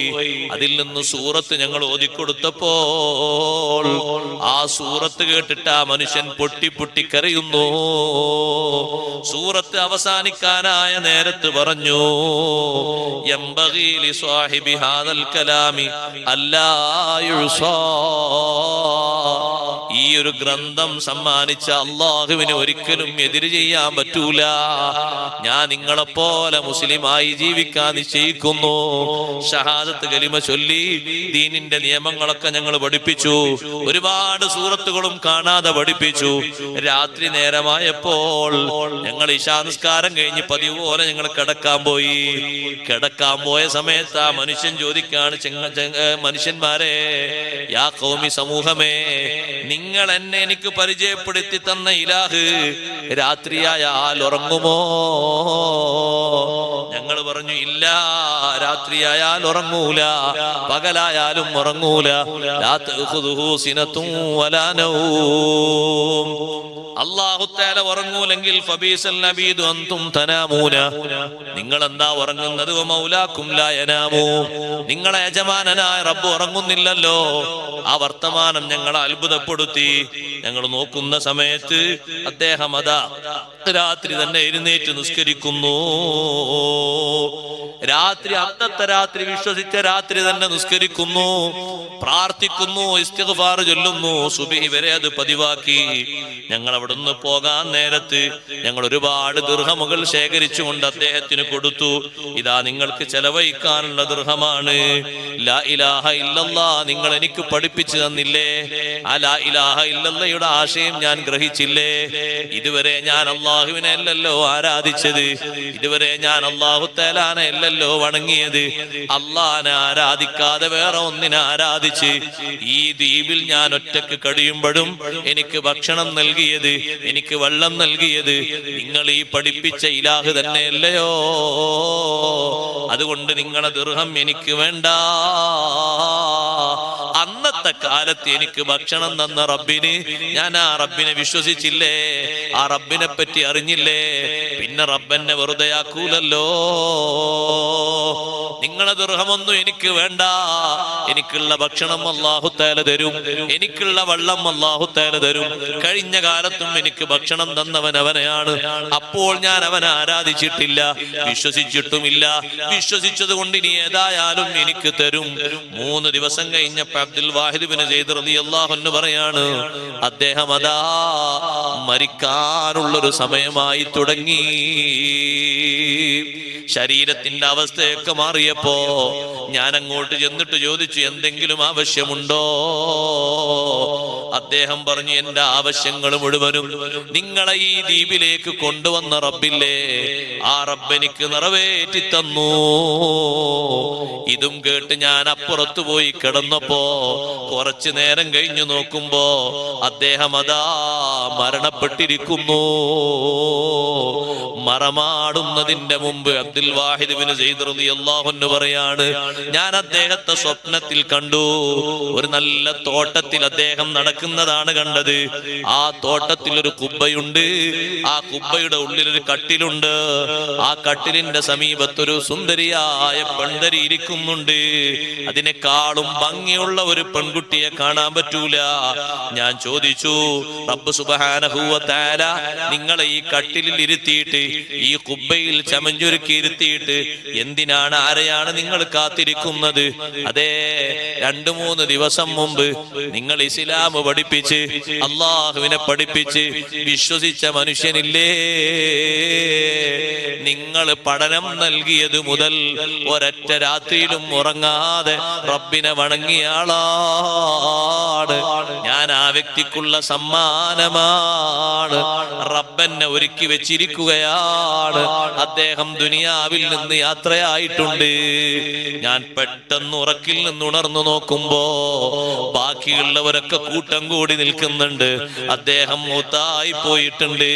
അബ്ദുൽ വാഹിദ് ബിൻ സയ്യിദ് റളിയല്ലാഹു അൻഹു എന്ന പണ്ഡിതൻ പറയുന്നു, ഞാൻ അദ്ദേഹത്തെ കുളിപ്പിച്ചു, കഫൻ ചെയ്തു, അങ്ങനെ മറവ് ചെയ്തു. ആ മറവ് ചെയ്ത ശേഷവും രണ്ടാമതും അദ്ദേഹത്തെ ഞാൻ സ്വപ്നത്തിൽ ദർശിച്ചു.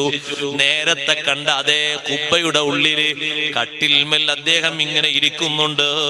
അതാ അദ്ദേഹം ഓതുന്നുണ്ട്, വൽ മലായികതു യദ്ഖുലൂന അലൈഹിം മിൻ കുല്ലി ബാബ് സലാമുൻ അലൈക്കും ബിമാ സബർതും ഫനിഅമ ഖുബദ്ദാർ. മലക്കുകൾ എന്റെ പരിസരത്തുകൂടെ വരുന്നുണ്ട്. എല്ലാവരും എനിക്ക് സലാം പറയുന്നുണ്ട്. മുഅ്മിനീങ്ങളെ, നല്ല നിലക്ക് വിശ്വാസത്തോടുകൂടെ കർമ്മങ്ങളോടുകൂടെ അള്ളാഹുവിന്റെ മാർഗത്തിലേക്ക് പൊരുത്തപ്പെട്ടുള്ള ജീവിതം നമ്മൾ നയിക്കുമ്പോ ആഖിറത്തിൽ അല്ലാഹു തആല തരുന്ന സുഖത്തിന് കയ്യും കണക്കുമില്ല. അത് വിവരിക്കാനും വർണ്ണിക്കാനും കഴിയൂല. റബ്ബ് സുബ്ഹാനഹു വ തആല നമ്മുടെ ഈ സദസ്സ് കബൂലാക്കി തരട്ടെ.